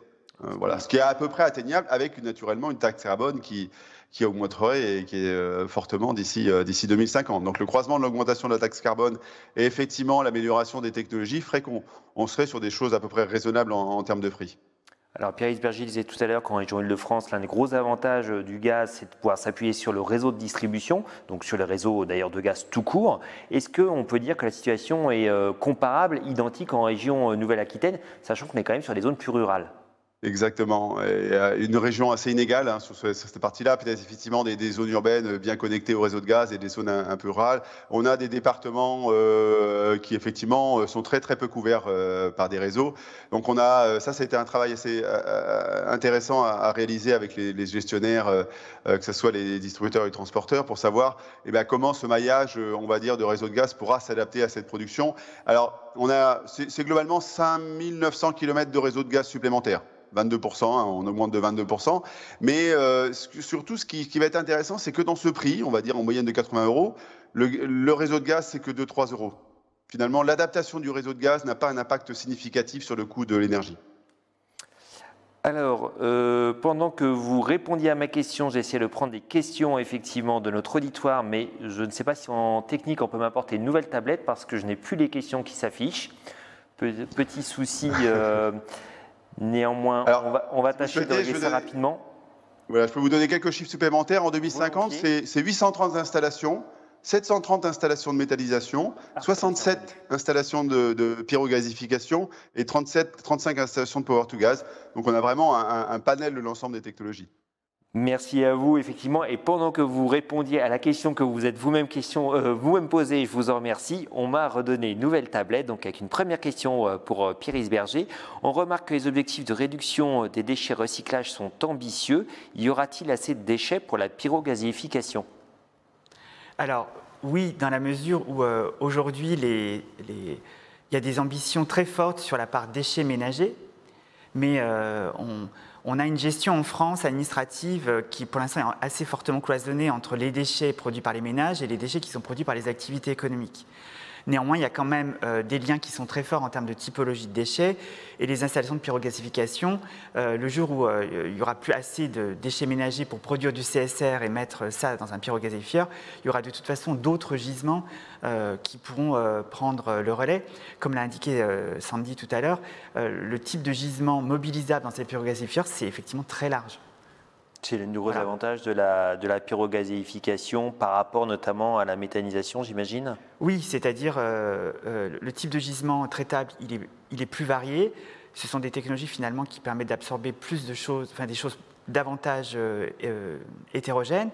Et puis, encore une fois, là, on a des technologies qui vont être disponibles pour les 4, 5, 10 ans à venir. On va travailler sur un horizon de 20-30 ans. Et dans 30 ans, on verra quels sont les gisements de déchets qu'on aura à traiter. Il ne faut pas inverser la réflexion qui consiste à dire dans 50 ans, il n'y a plus de déchets, donc on ne fait rien. Non, il y a demain, c'est-à-dire d'ici 2030, globalement une réduction très forte des capacités de mise en décharge qui vont avoir lieu mécaniquement par application de la réglementation. Sur la valorisation énergétique, il est un peu plus compliqué de savoir finalement quelles seront dans une dizaine d'années la réalité des capacités techniques d'incinération. Mais en tout cas, ce qui est sûr, c'est que si on ne se met pas au travail collectivement, on va avoir des difficultés pour traiter un certain nombre de déchets qui aujourd'hui sont peu ou pas recyclables. Et ça, dire ça, ce n'est pas faire ni obstacle au recyclage, ni tenir un discours anti-recyclage. Le sujet n'est pas là. Le sujet, c'est de gérer un temps long sur les changements de comportement par rapport à des obligations réglementaires qui, effectivement, elles, ont des échéances qui sont relativement courtes. Est-ce qu'on peut se poser la question, est-ce que c'est légitime de se poser la question si des pyrogasificateurs viendront un jour remplacer ce qu'on appelle les JEM, les unités d'incinération d'ordures ménagères? Oui, je pense que la question, oui, on peut tout à fait le présenter comme ça. Donc après, tout ça va aussi dépendre de la durée de vie des installations qui sont en place. Évidemment, la question se posera quand ces différents équipements seront arrivés en fin de vie. Mais oui, aujourd'hui, la présentation qui nous est faite des retours d'expérience sur ces technologies-là montre que demain, ces technos, elles pourront tout à fait prendre le relais des usines d'incinération. Est-ce que ce serait plus sécure? Parce qu'on oppose souvent au fonctionnement des UEM, les risques de pollution, les panaches de fumée qui sont parfois un peu anxiogènes. Est-ce que la pyrogasification, vous le disiez tout à l'heure, qui permet de générer moins de fumée, du coup, serait plus acceptée? Alors, je pense qu'il faut décorréler peut-être le sentiment ou l'impression que les populations pourront se faire par rapport à ces technologies-là de la réalité de l'impact sanitaire et environnemental de ces usines. Aujourd'hui... on est plus dans le ressenti que dans le vrai problème sanitaire. On est plus dans le ressenti que dans les problématiques sanitaires. Après, l'intérêt aussi que je vois dans les technologies de pyrogasification, c'est qu'on va aussi avoir des installations qui, globalement, seront moins volumineuses. Effectivement. Et ça, c'est aussi un intérêt en zone urbaine où le mètre carré est compliqué à trouver. A fortiori à Paris où le foncier est extrêmement cher. Exactement. Question pour Julien Jiménez. Comment voyez-vous le développement de la filière pyrogazéification pour injection sur votre territoire? Alors, c'est une question finalement qui résume un petit peu toute votre intervention. Oui. On le voit vraiment comme alors il y a la question de la ressource qui a été évoquée, qui chez nous est plutôt effectivement autour du bois. Hein. C'est la ressource bois qui est la principale cible aujourd'hui des projets de pyrogasification. On a globalement aujourd'hui une vision effectivement qui est de démonstrateur. C'est-à-dire qu'on a besoin aujourd'hui de démontrer, alors techniquement ça existe, ça fonctionne, mais on a besoin de le faire fonctionner en exploitation et on a besoin d'avoir des retours en termes de coûts et des visibilités en termes de progrès. Donc ce que souhaite effectivement la région Nouvelle-Aquitaine, c'est d'essayer de faire émerger des projets de pyrogasification en Nouvelle-Aquitaine pour pouvoir effectivement faire du retour d'expérience, progresser dans l'exploitation de ces installations et effectivement réduire le coût. Le grand enjeu, c'est la réduction des coûts de production de ce gaz vert. Alors, dans la continuité de cette question, envisagez-vous un certain nombre de dispositifs pour favoriser l'émergence de cette filière? Il existe déjà. On a un appel à projet technologie innovante de production de gaz vert dans laquelle effectivement la pyrogasification, la méthanation, enfin toutes ces nouvelles un peu technologies sont financées. On est souvent au stade d'études, mais il existe effectivement quelques opérations plus avancées, que ce soit sur l'agglomération de Pau en termes de méthanation, ou effectivement des réflexions qu'il peut y avoir autour de Bordeaux ou de la Gironde sur la pyrogasification. Donc il y a un intérêt autour de la production de ce gaz vert. Quelques grands acteurs énergéticiens se positionnent aujourd'hui sur ce type d'installation. Voilà, l'idée c'est, on a parlé un peu au moment de déchets, donc il y a une problématique d'appropriation. Hein, on fait quand même une nouvelle installation industrielle utilisant effectivement la biomasse. Donc il y a besoin de travailler sur, au-delà de la technologie de prix, il y aura aussi un deuxième volet qui sera effectivement l'intégration et l'appropriation de ces nouvelles technologies par les territoires pour qu'effectivement elles puissent émerger le plus facilement possible. Votre appel à projet, il est neutre technologiquement ou est-ce que vous avez des catégories par technologie ? Alors non, il est neutre. C'est-à-dire que ce qui nous intéresse effectivement, là, le côté région, c'est vraiment l'innovation autour de cette partie de production de gaz vert. Dernière question pour vous, Pierre. Vous traitez une multitude de déchets. Lesquels voyez-vous pour un usage tout particulier en pyrogasification ? Alors, dans un premier temps, ce qui va être très adapté, ce sont les refus de tri des collectes sélectives, puisque vous savez qu'au 1er janvier 2022, normalement, l'ensemble du territoire national n'aura plus qu'une seule consigne de tri, puisqu'on nous fait souvent le reproche que les consignes de tri sont différentes d'un territoire à l'autre. Oui, c'est vrai que ce n'est pas toujours très C'est clair. pas toujours très clair. Là, à partir de début de l'année prochaine, hein, c'est très bientôt, on va avoir une consigne de tri à la fois unique pour tout le territoire et simplifiée, puisque c'est tous les emballages plastiques dans le bac jaune. Alors ça va générer normalement des flux de collecte sélective plus importants, y compris d'ailleurs sur les produits historiques de la collecte sélective, les papiers, les cartons, et voilà, dans le sens où on espère que ça va aider les gens à ne plus avoir de stress devant la poubelle jaune en se demandant ce qu'on peut y mettre ou pas. Et donc, on fait le pari que les filières industrielles derrière, elles pourront trouver les débouchés pour l'ensemble des plastiques qui sont mis dans la poubelle jaune. Donc aujourd'hui, il y a des plastiques très très facilement recyclables depuis longtemps, comme la bouteille d'eau minérale que vous connaissez. Et puis il y en a d'autres pour lesquelles les technologies restent encore à se développer, avec un enjeu aussi autour du marché mondial de ces matières premières secondaires. Et donc aujourd'hui, on sait que dans le bac jaune, on a des plastiques qui sont peu ou pas valorisables et que ces technologies de pyrogasification pourront facilement prendre en charge. Et puis, on a également, dans la poubelle, aussi malheureusement encore des plastiques qui ne sont pas des emballages et qui ne sont pas recyclables non plus et que ces technos pourront aussi facilement prendre en charge après préparation évidemment d'un combustible solide de récupération. Alors, merci Pierre pour ces précisions. Merci Julien également pour votre intervention. Merci messieurs donc pour vos éclairages s'agissant respectivement donc de la région Île-de-France et de la région Nouvelle-Aquitaine. Et pour prendre une troisième parole des territoires, je vous propose d'accueillir sur ce plateau, ou plutôt en duplex, Daniel Martin.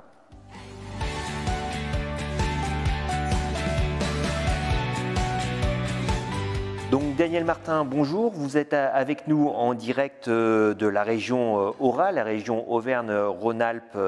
Donc vous êtes vice-président aux énergies nouvelles de la communauté de communes de la Plaine de l'Ain, donc une communauté de communes qui regroupe 53 communes, donc de l'Ain, comme l'indique le nom de votre communauté de communes. Est-ce que vous pouvez nous rappeler un petit peu les spécificités de votre territoire ? Oui, bonjour à tous. Donc, quelques mots sur justement notre communauté de communes de la Plaine de l'Ain, qui regroupe 3 communautés de communes depuis 4 ans. Aujourd'hui, on a 80 000 habitants sur notre territoire. Donc, ce territoire, il se compose en 2 tiers quand même d'agricoles, assez répartis, avec une grande zone plaine, production céréalière, et une zone mi-montagne avec de l'élevage et des problématiques justement d'utilisation, enfin tout au moins d'utilisation du territoire. Donc la particularité de notre secteur, c'est qu'on accueille quand même le plus grand parc industriel de Rhône-Alpes, pas de France, donc avec plus de 8 000 emplois qui sont présents. On a 29 000 emplois sur le territoire de la communauté de communes. Et donc ce territoire a aujourd'hui une activité importante, avec comme par ailleurs beaucoup de méconnaissance des déchets, et c'est pour ça qu'on a voulu travailler sur ces déchets qui nous encombraient aujourd'hui. Et donc, comme on est un parc industriel, on est lié On est entre Lyon et Genève et donc il y a beaucoup d'échanges et notre parc industriel reçoit beaucoup de déchets qui viennent aussi de l'extérieur, on produise des déchets.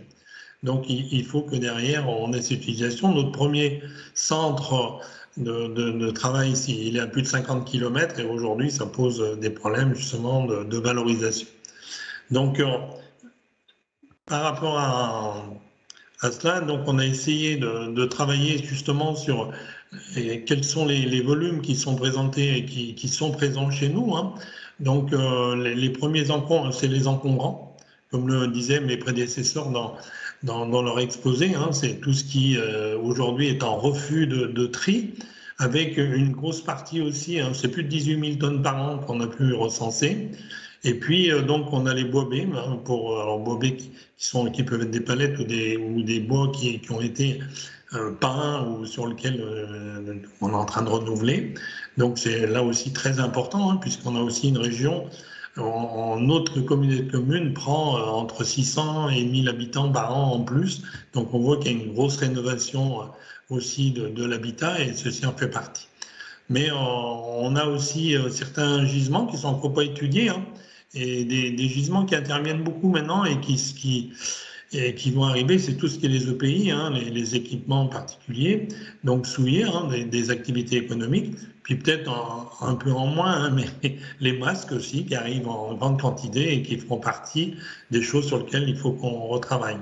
Donc tout ça, c'est une grosse interrogation qu'on a travaillé chez nous, hein, et puis on est parti sur la pyrogasification, mais tout à l'heure Sandy et Bertrand ont très bien expliqué qu'est-ce qu'était la pyrogasification, et moi je suis un élu et pas un technicien, donc pour nous on a traité ce côté-là, donc ce qu'on voulait c'est arriver à un gaz à la fin, puisque notre grosse production, enfin, donc le gaz pour pouvoir le réinjecter justement dans toutes les utilisations, et tout à l'heure GRTgaz a bien développé.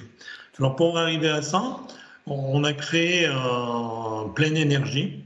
Pleine Énergie, c'est un consortium, c'est avec des partenaires publics et privés sur lequel on a voulu associer tout le monde. On a la chance d'avoir dans notre région donc l'INSA de Lyon, hein, par rapport à la recherche. On s'est associé à l'INSA de Toulouse, puisque là aussi il y a des compétences qui sont à prendre. Et puis on avait une start-up à travers Provanal, ce qui nous a permis aussi de mettre en relation tout ça. Donc on a aussi deux, comme je disais, la communauté de communes et le parc industriel qui sont aussi partenaires. Et puis on a donc là aussi des privés, on va les dire comme ça, avec GRTgaz et Séché Environnement. Donc, et Enosis qui faisait partie du groupe. Donc c'est bien une volonté de territoire, hein, par rapport à cette réflexion pour dire on ne va pas attendre, mais mes prédécesseurs ont très bien décrypté, hein, le sujet en disant les déchets, ça évolue tous les ans, hein, c'est vrai. Et nous, justement, dans la phase où nous sommes aujourd'hui, nous sommes en train de caractériser nos déchets, puisque depuis le début du travail, on voit que les déchets ont quand même évolué, hein, tout en disant tout à l'heure par rapport à justement la législation, la prise en conscience des gens, hein, aussi, hein, avec, et puis on l'a vu, des futures réglementations qui vont nous arriver. Donc voilà ce qui nous a amené à faire ce travail, hein, le travail important, hein, puisque là aussi c'est du temps de passer, mais heureusement on a pu mener ce partenariat. Donc nous, ce qu'on voudrait, les bénéfices qui sont attendus par rapport à notre travail, hein, dans le mot bénéfice c'est peut-être un peu fort, mais donc c'est réduire notre empreinte carbone, mais pas seulement aussi. Hein, la gasification offre une conversion intéressante, puisque on retrouve en déchets, et tout à l'heure ça a été dit, que 2 à 12% de la matière entrante, et il est important de contrôler la matière entrante. C'est donc par rapport à la méthanisation, hein, mais moi je suis du monde agricole et je travaille plus dans la méthanisation, mais il est vrai que c'est quelque chose de différent par rapport aux déchets. Et ce qu'on voudrait aussi, hein, c'est alimenter les usages locaux. Donc chez nous, et tout à l'heure GRTgaz le disait, les moyens de stockage du gaz, ils sont connus, hein, puisqu'aujourd'hui, on a déjà toute la tuyauterie, on va l'appeler comme ça, c'est peut-être un peu péjoratif, mais on a aussi les moyens de stocker du gaz différemment. Et nous, on a dans les usages, on a déjà beaucoup travaillé avec les utilisateurs du territoire et on aimerait bien qu'une partie, mais on a des rencontres, dès demain d'ailleurs, par rapport à des utilisateurs de transporteurs collectifs ou transporteurs. Et puis on a aussi le gaz agricole, hein, sur les poulaillers ou les séchages de maïs, donc qui sont aussi des utilisations qu'on peut avoir. Et pour nous, ça serait quelque chose produit sur le territoire et utilisé sur le territoire. Donc voilà, en gros, notre explication. Vous avez nommé tout à l'heure Pleine Énergie. De quoi s'agit-il en fait? Il s'agit d'un programme, d'une feuille de route à l'instar de celle qu'on a vue tout à l'heure pour la région Nouvelle-Aquitaine?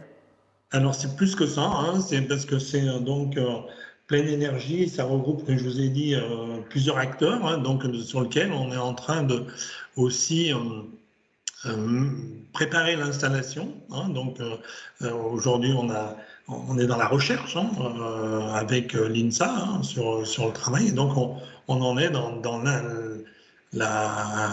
comment je veux dire, l'ingénierie de la mise en place de la gazification telle que je vous l'avais tel qu'on l'a vu tout à l'heure dans le programme, hein, qui avait été mis sur transformer nos déchets en résiduels, et Sandy a très bien développé, hein, cette partie. Donc nous, on est dans les phases aujourd'hui et on en est à la phase 2, mais avec une toute petite phase sur laquelle on est revenu un peu à l'arrière, c'est la caractérisation des déchets, puisqu'on a vu qu'entre ce qu'on avait il y a 4 ans et ce qu'on a aujourd'hui, les déchets ont changé.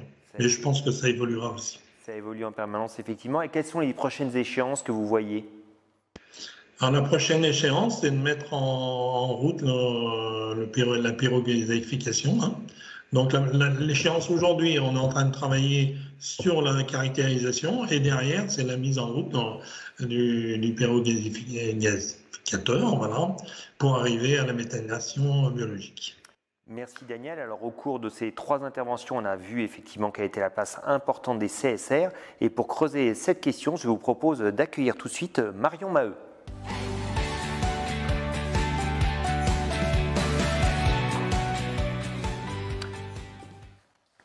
Bonjour Marion, bienvenue donc sur ce plateau. Vous êtes chef de projet de Gaïa au sein du ENGIE Laprigène. Alors vous avez tout particulièrement travaillé donc sur le projet Gaïa tel que je viens de citer, mais également sur Salamandre. Vous avez l'occasion de nous en dire un mot dans un second temps. Pour commencer, est-ce que vous pouvez nous décrypter Gaïa, qu'est-ce que c'est? Donc le projet Gaïa, c'est un projet de recherche et développement lancé il y a environ 10 ans. Pour répondre à une ambition politique de développer des nouveaux procédés autour des énergies et de la chimie. Dans ce cadre, ce projet a rassemblé environ 11 partenaires, dont Engie. On a reçu le soutien financier de l'ADEME et également une labellisation des pôles de compétitivité Accélera et Tenerdis. L'objectif global de ce projet était de démontrer donc la faisabilité technique, économique et environnementale de cette nouvelle filière de production de biométhane ou de méthane de synthèse dit de 2e génération.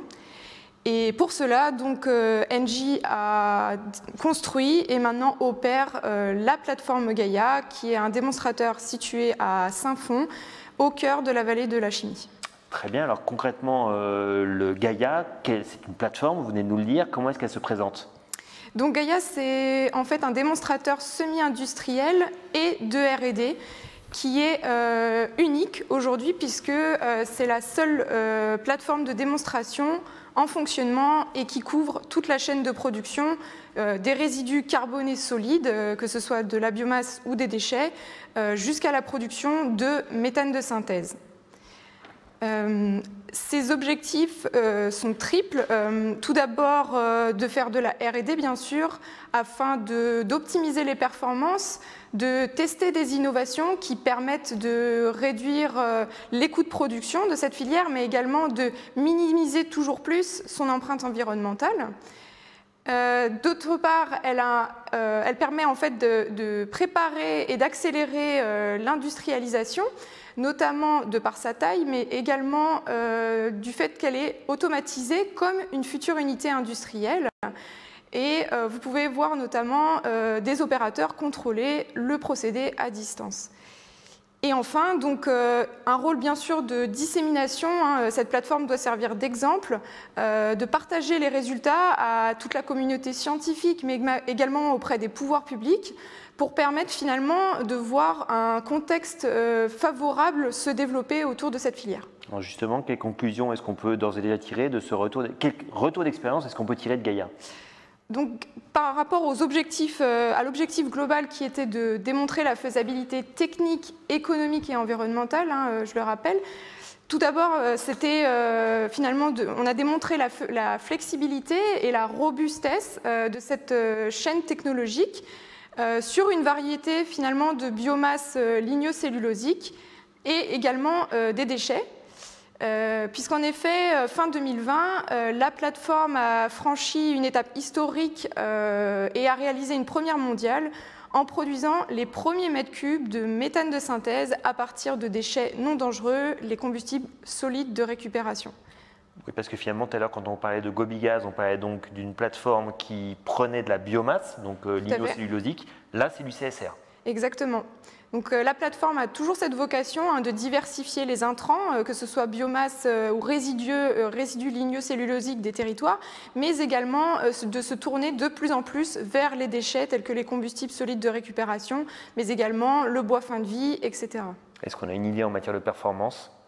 Alors aujourd'hui, oui, on sait qu'en prenant compte la production, on va dire, brute de ce méthane, on a un rendement aux alentours de 60-65%. Par contre, cette filière, il est important de rappeler que non seulement elle produit du méthane de synthèse, mais en plus, je dis bien en plus, mais pas, on ne convertit pas ce méthane de synthèse en chaleur, on produit de la chaleur renouvelable en parallèle, en quantité assez importante, qui permet finalement, quand on prend en considération toutes les productions d'énergie et toutes les consommations d'énergie, arriver à des rendements d'environ 80 à 85%, ce qui est assez compétitif aussi par rapport à la filière incinération simple. Alors Gaïa, c'est une plateforme semi-industrielle. Comment est-ce qu'on passe à la phase supérieure ? Donc Gaïa, en fait, c'est vraiment l'essence même de ce projet, c'était d'être une passerelle vers l'industrialisation. Une plateforme comme Gaïa à une échelle semi-industrielle, donc l'étape précédente avant l'unité industrielle, c'est justement de pouvoir mettre en œuvre un environnement suffisamment représentatif, opérationnel, qui permette de dérisquer la première unité commerciale. Donc, par exemple, on a capitalisé un retour d'expérience très précieux dans le cadre de ce projet. On a développé des outils qui aujourd'hui permettent de concevoir la première unité commerciale, mais également on a testé et on continuera à tester des innovations ou des optimisations qui permettent de réduire les coûts et donc favoriser le développement de projets commerciaux. Donc ce fameux projet commercial, il a d'ores et déjà commencé, c'est Salamandre. Tout à fait. Donc Salamandre, c'est un projet qui vise la valorisation de au moins 70 000 tonnes de déchets non recyclables par an. Ce seront des déchets de type CSR ou de bois fin de vie qui sont finalement produits dans la région et autrement incinérés ou enfouis. Cette valorisation permettra de produire environ 150 gigawattheures de gaz vert pour le transport lourd et également pour les industries intensives qui se trouvent finalement dans la zone du port du Havre. Et également, donc je le mentionnais tout à l'heure, on produira également environ 45 gigawattheures de chaleur renouvelable qui pourra être utilisée chez les industriels voisins ou également dans les réseaux urbains. Et également, donc, ce projet a pour but vraiment de rassembler un panel de financeurs ou de partenaires pour permettre de voir ce projet voir le jour donc au Havre, dans le cadre justement de l'appel à projet Territoire d'innovation qui avait été lancé donc au Havre, et dans le cadre du rassemblement de projets Le Havre Smart Port City. Alors vous évoquiez les objectifs en matière de production d'énergie. Quels sont-ils en matière de gisement de déchets? Quel flux de déchets pourrait capter Salamandre? C'est environ donc 70 000 tonnes de déchets par an, donc plutôt des combustibles solides de récupération et du bois fin de vie qui seront valorisés dans cette unité. Est-ce qu'on a un agenda qui a d'ores et déjà été défini pour Salamandre? Oui, donc l'objectif c'est d'avoir une décision d'investissement fin 2022, début 2023, et puis donc une mise en exploitation début 2026. Très bien, et quels sont les objectifs qu'on peut espérer atteindre en matière de production d'énergie à long terme et de création d'emplois? On en parlait tout à l'heure, hein, la production de gaz vert, ce sont les emplois non délocalisables. Sur toute la filière, quelles sont les expériences que l'on peut avoir? À l'échelle européenne, on estime qu'on pourrait produire environ 400 TWh de gaz renouvelable issus de cette filière-là. Et d'un point de vue emploi, aujourd'hui à l'échelle européenne, on ne le quantifie pas encore, mais en France, on essaye de quantifier, et il y a environ 10 000 emplois directs et indirects délocalisables en France qui pourraient être créés par cette filière, et donc bien plus en Europe. Donc si je résume, Gaïa, plateforme semi-industrielle d'ores et déjà opérationnelle, vous pouvez nous rappeler sa puissance? C'est environ 500 kW de puissance. Et l'objectif de Salamandre, donc, en termes de puissance, c'est environ 20 MW. Donc 40 fois plus. Voilà, et aujourd'hui, grâce justement au choix des technologies faits sur Gaïa, on est très confiant dans l'extrapolation de cette plateforme vers la première unité commerciale. Merci pour ces éclaircissements, Marion. Alors il est l'heure de prendre les questions donc, que vous nous avez fait parvenir et que vous pouvez d'ailleurs toujours nous faire parvenir grâce à l'interface qui est à votre disposition. Donc des questions pour vous Marion, mais également pour vous Daniel, hein, qui est toujours en duplex avec nous. Alors première question donc, pour vous Marion, comment sont traités les résidus de la plateforme ? Donc, sur la plateforme, on a vraiment optimisé le procédé pour minimiser finalement tous les résidus ou les effluents qu'on peut avoir. Donc aujourd'hui, on n'a pas d'effluents liquides. Les seuls résidus qu'on peut avoir, c'est les cendres, hein, tout comme la filière, on va dire, combustion. Et dans le cadre du projet Gaïa, et on continue à le faire, on cherche des nouvelles voies de valorisation de ces cendres, hein, notamment celles qui viennent des déchets, pour éviter justement de les envoyer dans des centres de traitement, trouver des nouvelles voies de valorisation pour, par exemple, être utilisées dans des technologies d'épuration des gaz, pour le secteur du bâtiment, etc. Et vraiment contribuer à une économie circulaire autour de ce résidu solide. Ces cendres aujourd'hui, elles ont un statut particulier, c'est assimilé à quoi, des mâches fer ? Alors non, puisque le procédé ne produit pas des mâches fer, mais c'est plutôt finalement des résidus aujourd'hui. Alors ça dépend si ça vient de la biomasse ou du déchet, hein. Le déchet, effectivement, on ira plutôt vers des résidus de classe 3, donc envoyés plutôt en centre de traitement. Et justement, tout l'enjeu aujourd'hui, c'est on travaille avec des partenaires externes pour trouver des nouvelles voies de valorisation de ces cendres pour éviter de les envoyer dans des centres de traitement. Autre question donc pour vous Marion, vous avez gazéifié de la biomasse et des CSR, quelles autres matières pouvez-vous valoriser ? Aujourd'hui, on peut valoriser tout un panel finalement de biomasse lignocellulosique, hein. On a testé à la fois de la biomasse issue de l'entretien des forêts, mais également des résidus de l'agriculture, tels que des pailles, qui ne sont pas valorisées par exemple dans la nutrition animale. Également, on pourrait utiliser certains résidus de l'industrie agroalimentaire, tels que les noyaux, par exemple, d'olive, ou les coques, par exemple, de noix ou autres, etc. Et puis d'un point de vue déchets, donc on vise le bois fin de vie et puis continuer à diversifier le plus possible les déchets type combustible solide de récupération provenant de différentes origines au sein du procédé. Donc vraiment, c'est de balayer un spectre très large pour donner une flexibilité dans répondre en fait à des enjeux et des problématiques aussi locales sur les territoires qui n'ont pas forcément les mêmes gisements en fonction de que ce soit en France ou même en Europe, et de limiter finalement le périmètre d'approvisionnement, puisque plus on diversifie les possibilités, plus finalement on peut avoir un rayon d'approvisionnement faible et donc limiter l'impact environnemental de cette filière.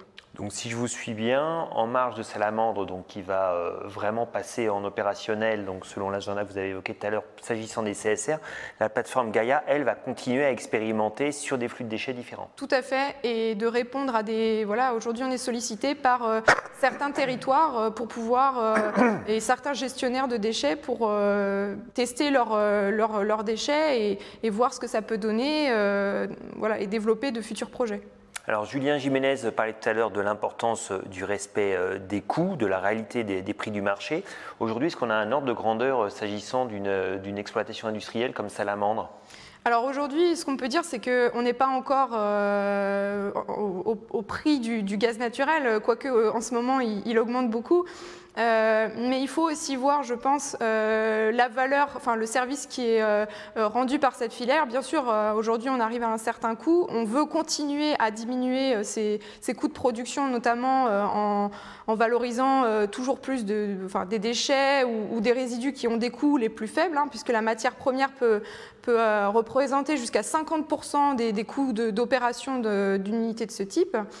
Et donc voilà, il faut aussi prendre en compte le coût que ça peut avoir sur la société, qui est aujourd'hui pas forcément pris en compte par rapport à la comparaison avec les énergies fossiles, et ce que ça pourra éviter comme coût à la société de substituer cette énergie, l'énergie fossile par une énergie renouvelable. Question pour vous, Daniel. Que représente le budget du traitement des déchets dans le budget global de la communauté de communes que vous gérez ? Nous, la communauté de communes, c'est le plus gros budget de la communauté de communes, puisqu'aujourd'hui, c'est près de 8 millions d'euros qui sont aujourd'hui, alors avec depuis le ramassage des ordures jusqu'au traitement, mais c'est en gros le coût que ça nous représente. Donc il y a un C'est le plus gros poste de la communauté de communes. Donc il y a un vrai enjeu pour vous de trouver des solutions qui soient adéquates par rapport à vos problématiques de territoire.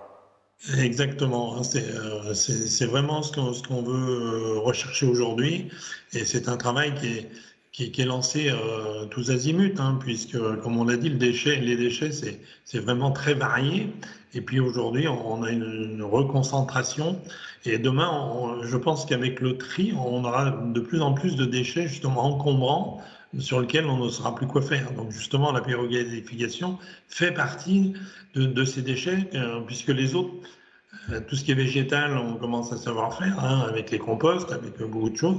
Par contre, tous ces nouveaux déchets ou ces déchets triés, eh bien, il faut qu'on leur trouve une solution. Donc, j'imagine, vu qu'effectivement vous avez un agenda que vous nous avez fait part tout à l'heure avec Pleine Énergie, le projet Salamandre, le dispositif semi-industriel Gaïa, ce sont des choses que vous regardez de près ?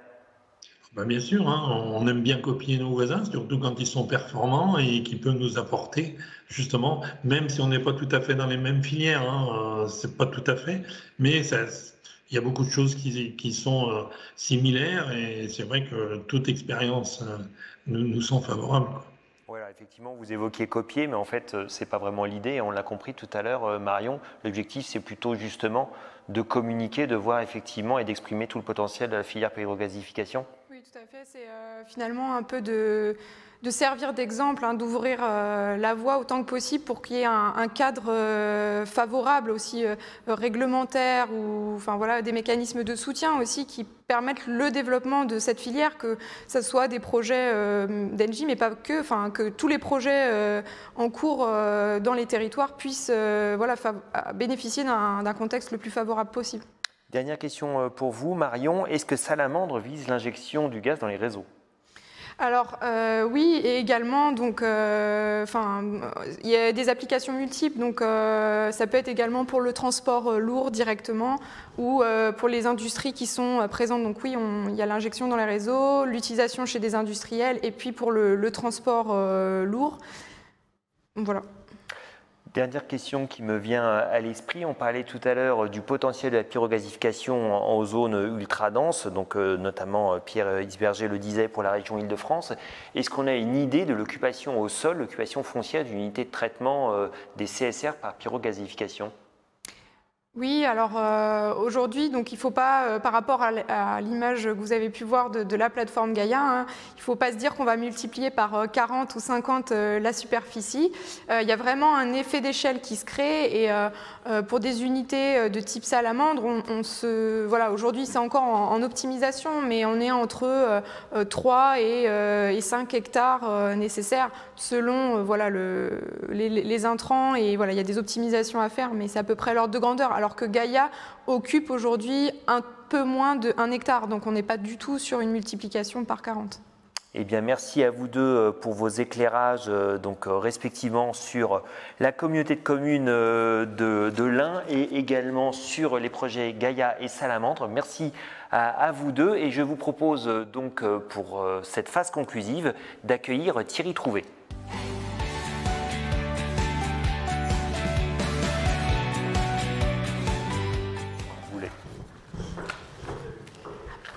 Thierry Trouvé, bonjour. Vous êtes directeur général de GRT Gaz. Alors vous suivez les débats, les travaux depuis le début de cette matinée. Quelle synthèse est-ce que vous pouvez en établir ? Bonjour David.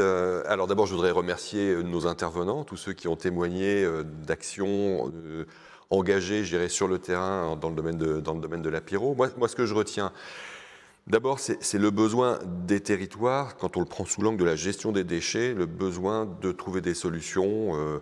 Il y a eu récemment une émission là, qui a causé beaucoup d'émotions parmi les gens qui l'ont regardé. Quand on voit ce qui se passe, les millions de tonnes de déchets qui sont enfouis ou qui sont exportés. Bon, donc il y a un besoin. La deuxième idée, c'est qu'au fond, et on l'a bien entendu dans les différents témoignages, la pyrogasification apparaît réellement comme un outil clé pour beaucoup d'acteurs de territoire, et on le constate puisqu'il y a beaucoup de ces territoires, beaucoup de ces acteurs, de ces élus qui l'ont identifié et qui se mobilisent. La troisième chose, c'est que on est aussi dans un contexte européen où les choses bougent. Hein. Il y a des démonstrateurs, on a parlé de Gobigas tout à l'heure, qui confirment l'idée qu'on est prêt à passer au stade suivant, c'est-à-dire au stade industriel. Et puis enfin, je dirais, en France, on l'a vu avec la carte que nous avons rendue publique, il y a effectivement en France un certain nombre de projets, on l'a dit, qui sont prêts. Quel levier est-ce qu'on peut activer pour développer la filière pyrogasification ? Alors, déjà, on peut dire qu'il y a des choses positives récentes qui se sont produites. La loi climat-résilience, récemment, elle a enfin élargi le fait que l'on puisse utiliser la production de gaz pour valoriser les CSR. C'est quelque chose que nous demandions avec un certain nombre d'autres acteurs depuis très longtemps. Ça y est, c'est enfin dans le Code de l'environnement depuis la fin du mois d'août. De la même manière, le décret d'application de la loi énergie-climat qui permet de lancer les contrats d'expérimentation, il est sorti aussi à la fin de l'été. Donc c'est vraiment des choses importantes.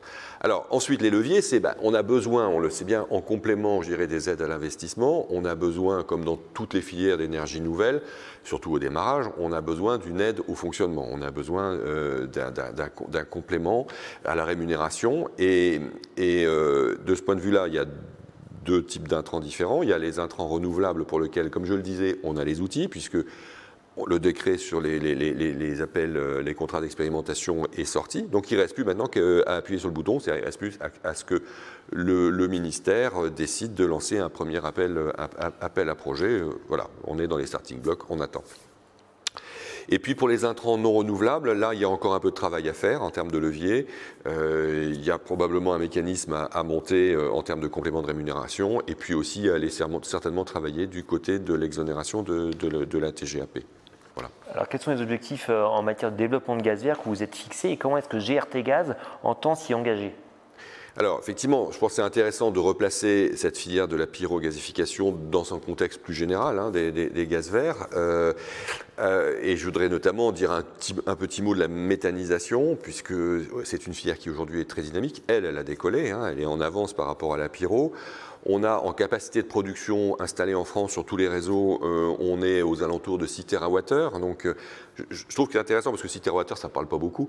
Mais si on dit que 6 TWh, c'est à peu près ce que produit une tranche nucléaire de 1000 MW par an, ça commence à donner un ordre d'idée que ce n'est pas ridicule. C'est aussi la moitié de toute la production solaire française en 2019. Qui a quand même plus d'antériorité que la méthanisation. Et en projet, dans les registres des différents gestionnaires de réseau, on a l'équivalent de 3 à 4 tranches nucléaires. Donc voilà, on est sur quelque chose qui est sorti de la confidentialité ou de l'anecdotique. Alors, qu'est-ce qu'on fait en termes d'efforts ?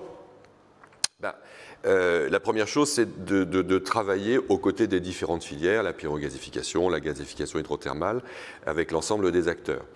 On est aussi, je pense, aux côtés des territoires, enfin c'est eux qui peuvent le dire mieux que nous, mais on est aux côtés des territoires à la fois pour travailler avec les autres gestionnaires de réseau sur le raccordement des projets, comment on fait pour raccorder les projets au meilleur coût, au moindre coût, et puis aussi pour partager avec les acteurs des territoires nos expertises sur les différents domaines qui sont liés à ces filières. Et puis on a un gros travail industriel qui est l'adaptation finalement de nos réseaux. Et cette adaptation de nos réseaux, elle tient à la fois de l'anatomie et de la physiologie, si j'ose dire. C'est-à-dire qu'il faut faire évoluer ces réseaux, il faut développer la ramification pour aller chercher ces nouveaux gisements, ces nouvelles installations. Quand l'hydrogène va arriver, on va même aller vers certainement un dédoublement des réseaux, c'est-à-dire une partie de réseaux actuels sera reconvertie pour de l'hydrogène pur. Et puis, il y a un travail sur la physiologie, c'est-à-dire sur les flux, parce qu'évidemment, avec des sources nouvelles en France de production de gaz, elles viennent se substituer à des sources lointaines, et donc on est en train de commencer à gérer avec les rebours une inversion des flux. Oui. Non, j'allais vous demander aujourd'hui quelles sont les grandes échéances à venir, quels sont les grands enjeux qui sont face au développement des gaz verts. Alors, pour répondre à votre question, je dirais deux remarques, deux choses. D'abord, les enjeux de ces gaz verts, ils dépassent, je dirais, le simple enjeu de la décarbonation du système énergétique. Et ça, c'est vrai pour toutes les filières. On touche à des enjeux de souveraineté, on touche à des enjeux de résilience du système énergétique, qui est un sujet qui va devenir de plus en plus important dans les années qui viennent. On touche à des enjeux d'aménagement du territoire. Et puis, selon les filières, on l'a dit tout à l'heure, alors un coup, on est sur la politique agricole, ce que disait Pierre Disberger tout à l'heure, ou on est sur des politiques de déchets. Et de ce point de vue-là, je dirais que ce qui est un petit peu délicat, c'est qu'au fond, on est souvent, ces différentes filières sont un peu dans les angles morts de ces autres politiques, ce qui rend leur développement un petit peu compliqué. Et puis peut-être ma deuxième remarque, qui sera ma remarque finale, que je voudrais partager, si je reviens sur la pyrogasification, puisque c'est quand même le sujet du jour, je voudrais faire un parallèle, il y a quelque chose qui me frappe que quand je regarde à la fois la politique déchets et la politique énergétique sur la pyro. Qu'est-ce qu'elle nous dit, cette filière? Qu'est-ce qu'elle raconte? De mon point de vue, elle raconte un monde où, il faut dire les choses, où tout n'est pas parfait. Où tout n'est pas parfait parce que tout n'est pas renouvelable, tout n'est pas forcément électrifié, à supposer que l'électricité soit parfaite, tout n'est pas intégralement décarboné en tout cas, tous les déchets n'ont pas été réduits à zéro, ils n'ont pas tous fait l'objet d'un recyclage, on va dire, à l'identique, qui est une espèce d'idéal, et en même temps, il n'est pas parfait, mais c'est un monde meilleur, moi j'en suis absolument persuadé, c'est un monde meilleur que le monde dans lequel on attend que tout soit parfait, où on vise des solutions qui sont tellement parfaites qu'en fait on n'arrive pas à les atteindre.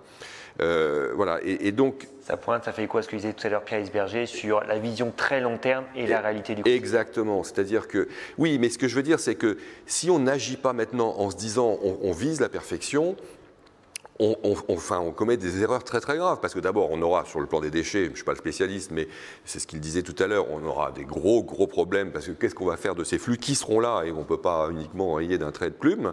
Et puis en matière d'énergie, c'est le réchauffement climatique, parce que faire des choses parfaites en 2050 c'est très bien, mais si on ne fait rien aujourd'hui en attendant la perfection, ou si on fait des choses inefficaces, trop coûteuses, inaccessibles, inacceptables, etc., eh ben, on augmente, on aggrave la situation, on s'écarte de ce qu'il faudrait faire.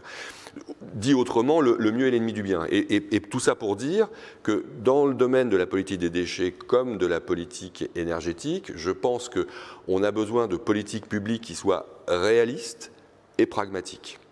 Donc la prochaine politique énergétique, c'est la PPE que vous avez en ligne de mire? Voilà, alors c'est la stratégie française bas carbone avec la SNBC, avec la PPE, avec la loi de programmation. On a du pain sur la planche, voilà. Mais je pense que les maîtres mots, encore une fois, c'est politique réaliste et pragmatique. Merci Thierry Trouvé pour cette conclusion. Merci à vous de nous avoir suivis. J'espère que nous avons répondu à la plupart de vos questions sur la pyrogasification. Merci à tous les intervenants à cette journée et merci à vous surtout de nous avoir suivis. Donc cette conférence qui sera à nouveau disponible en replay donc sur les sites de GRT Gaz. Et s'agissant de toutes les questions qui étaient posées, éventuellement celles auxquelles nous n'avons pas pu répondre, soyez assurés que nous y donnerons une réponse dans les meilleurs délais. Merci à vous tous et à très bientôt.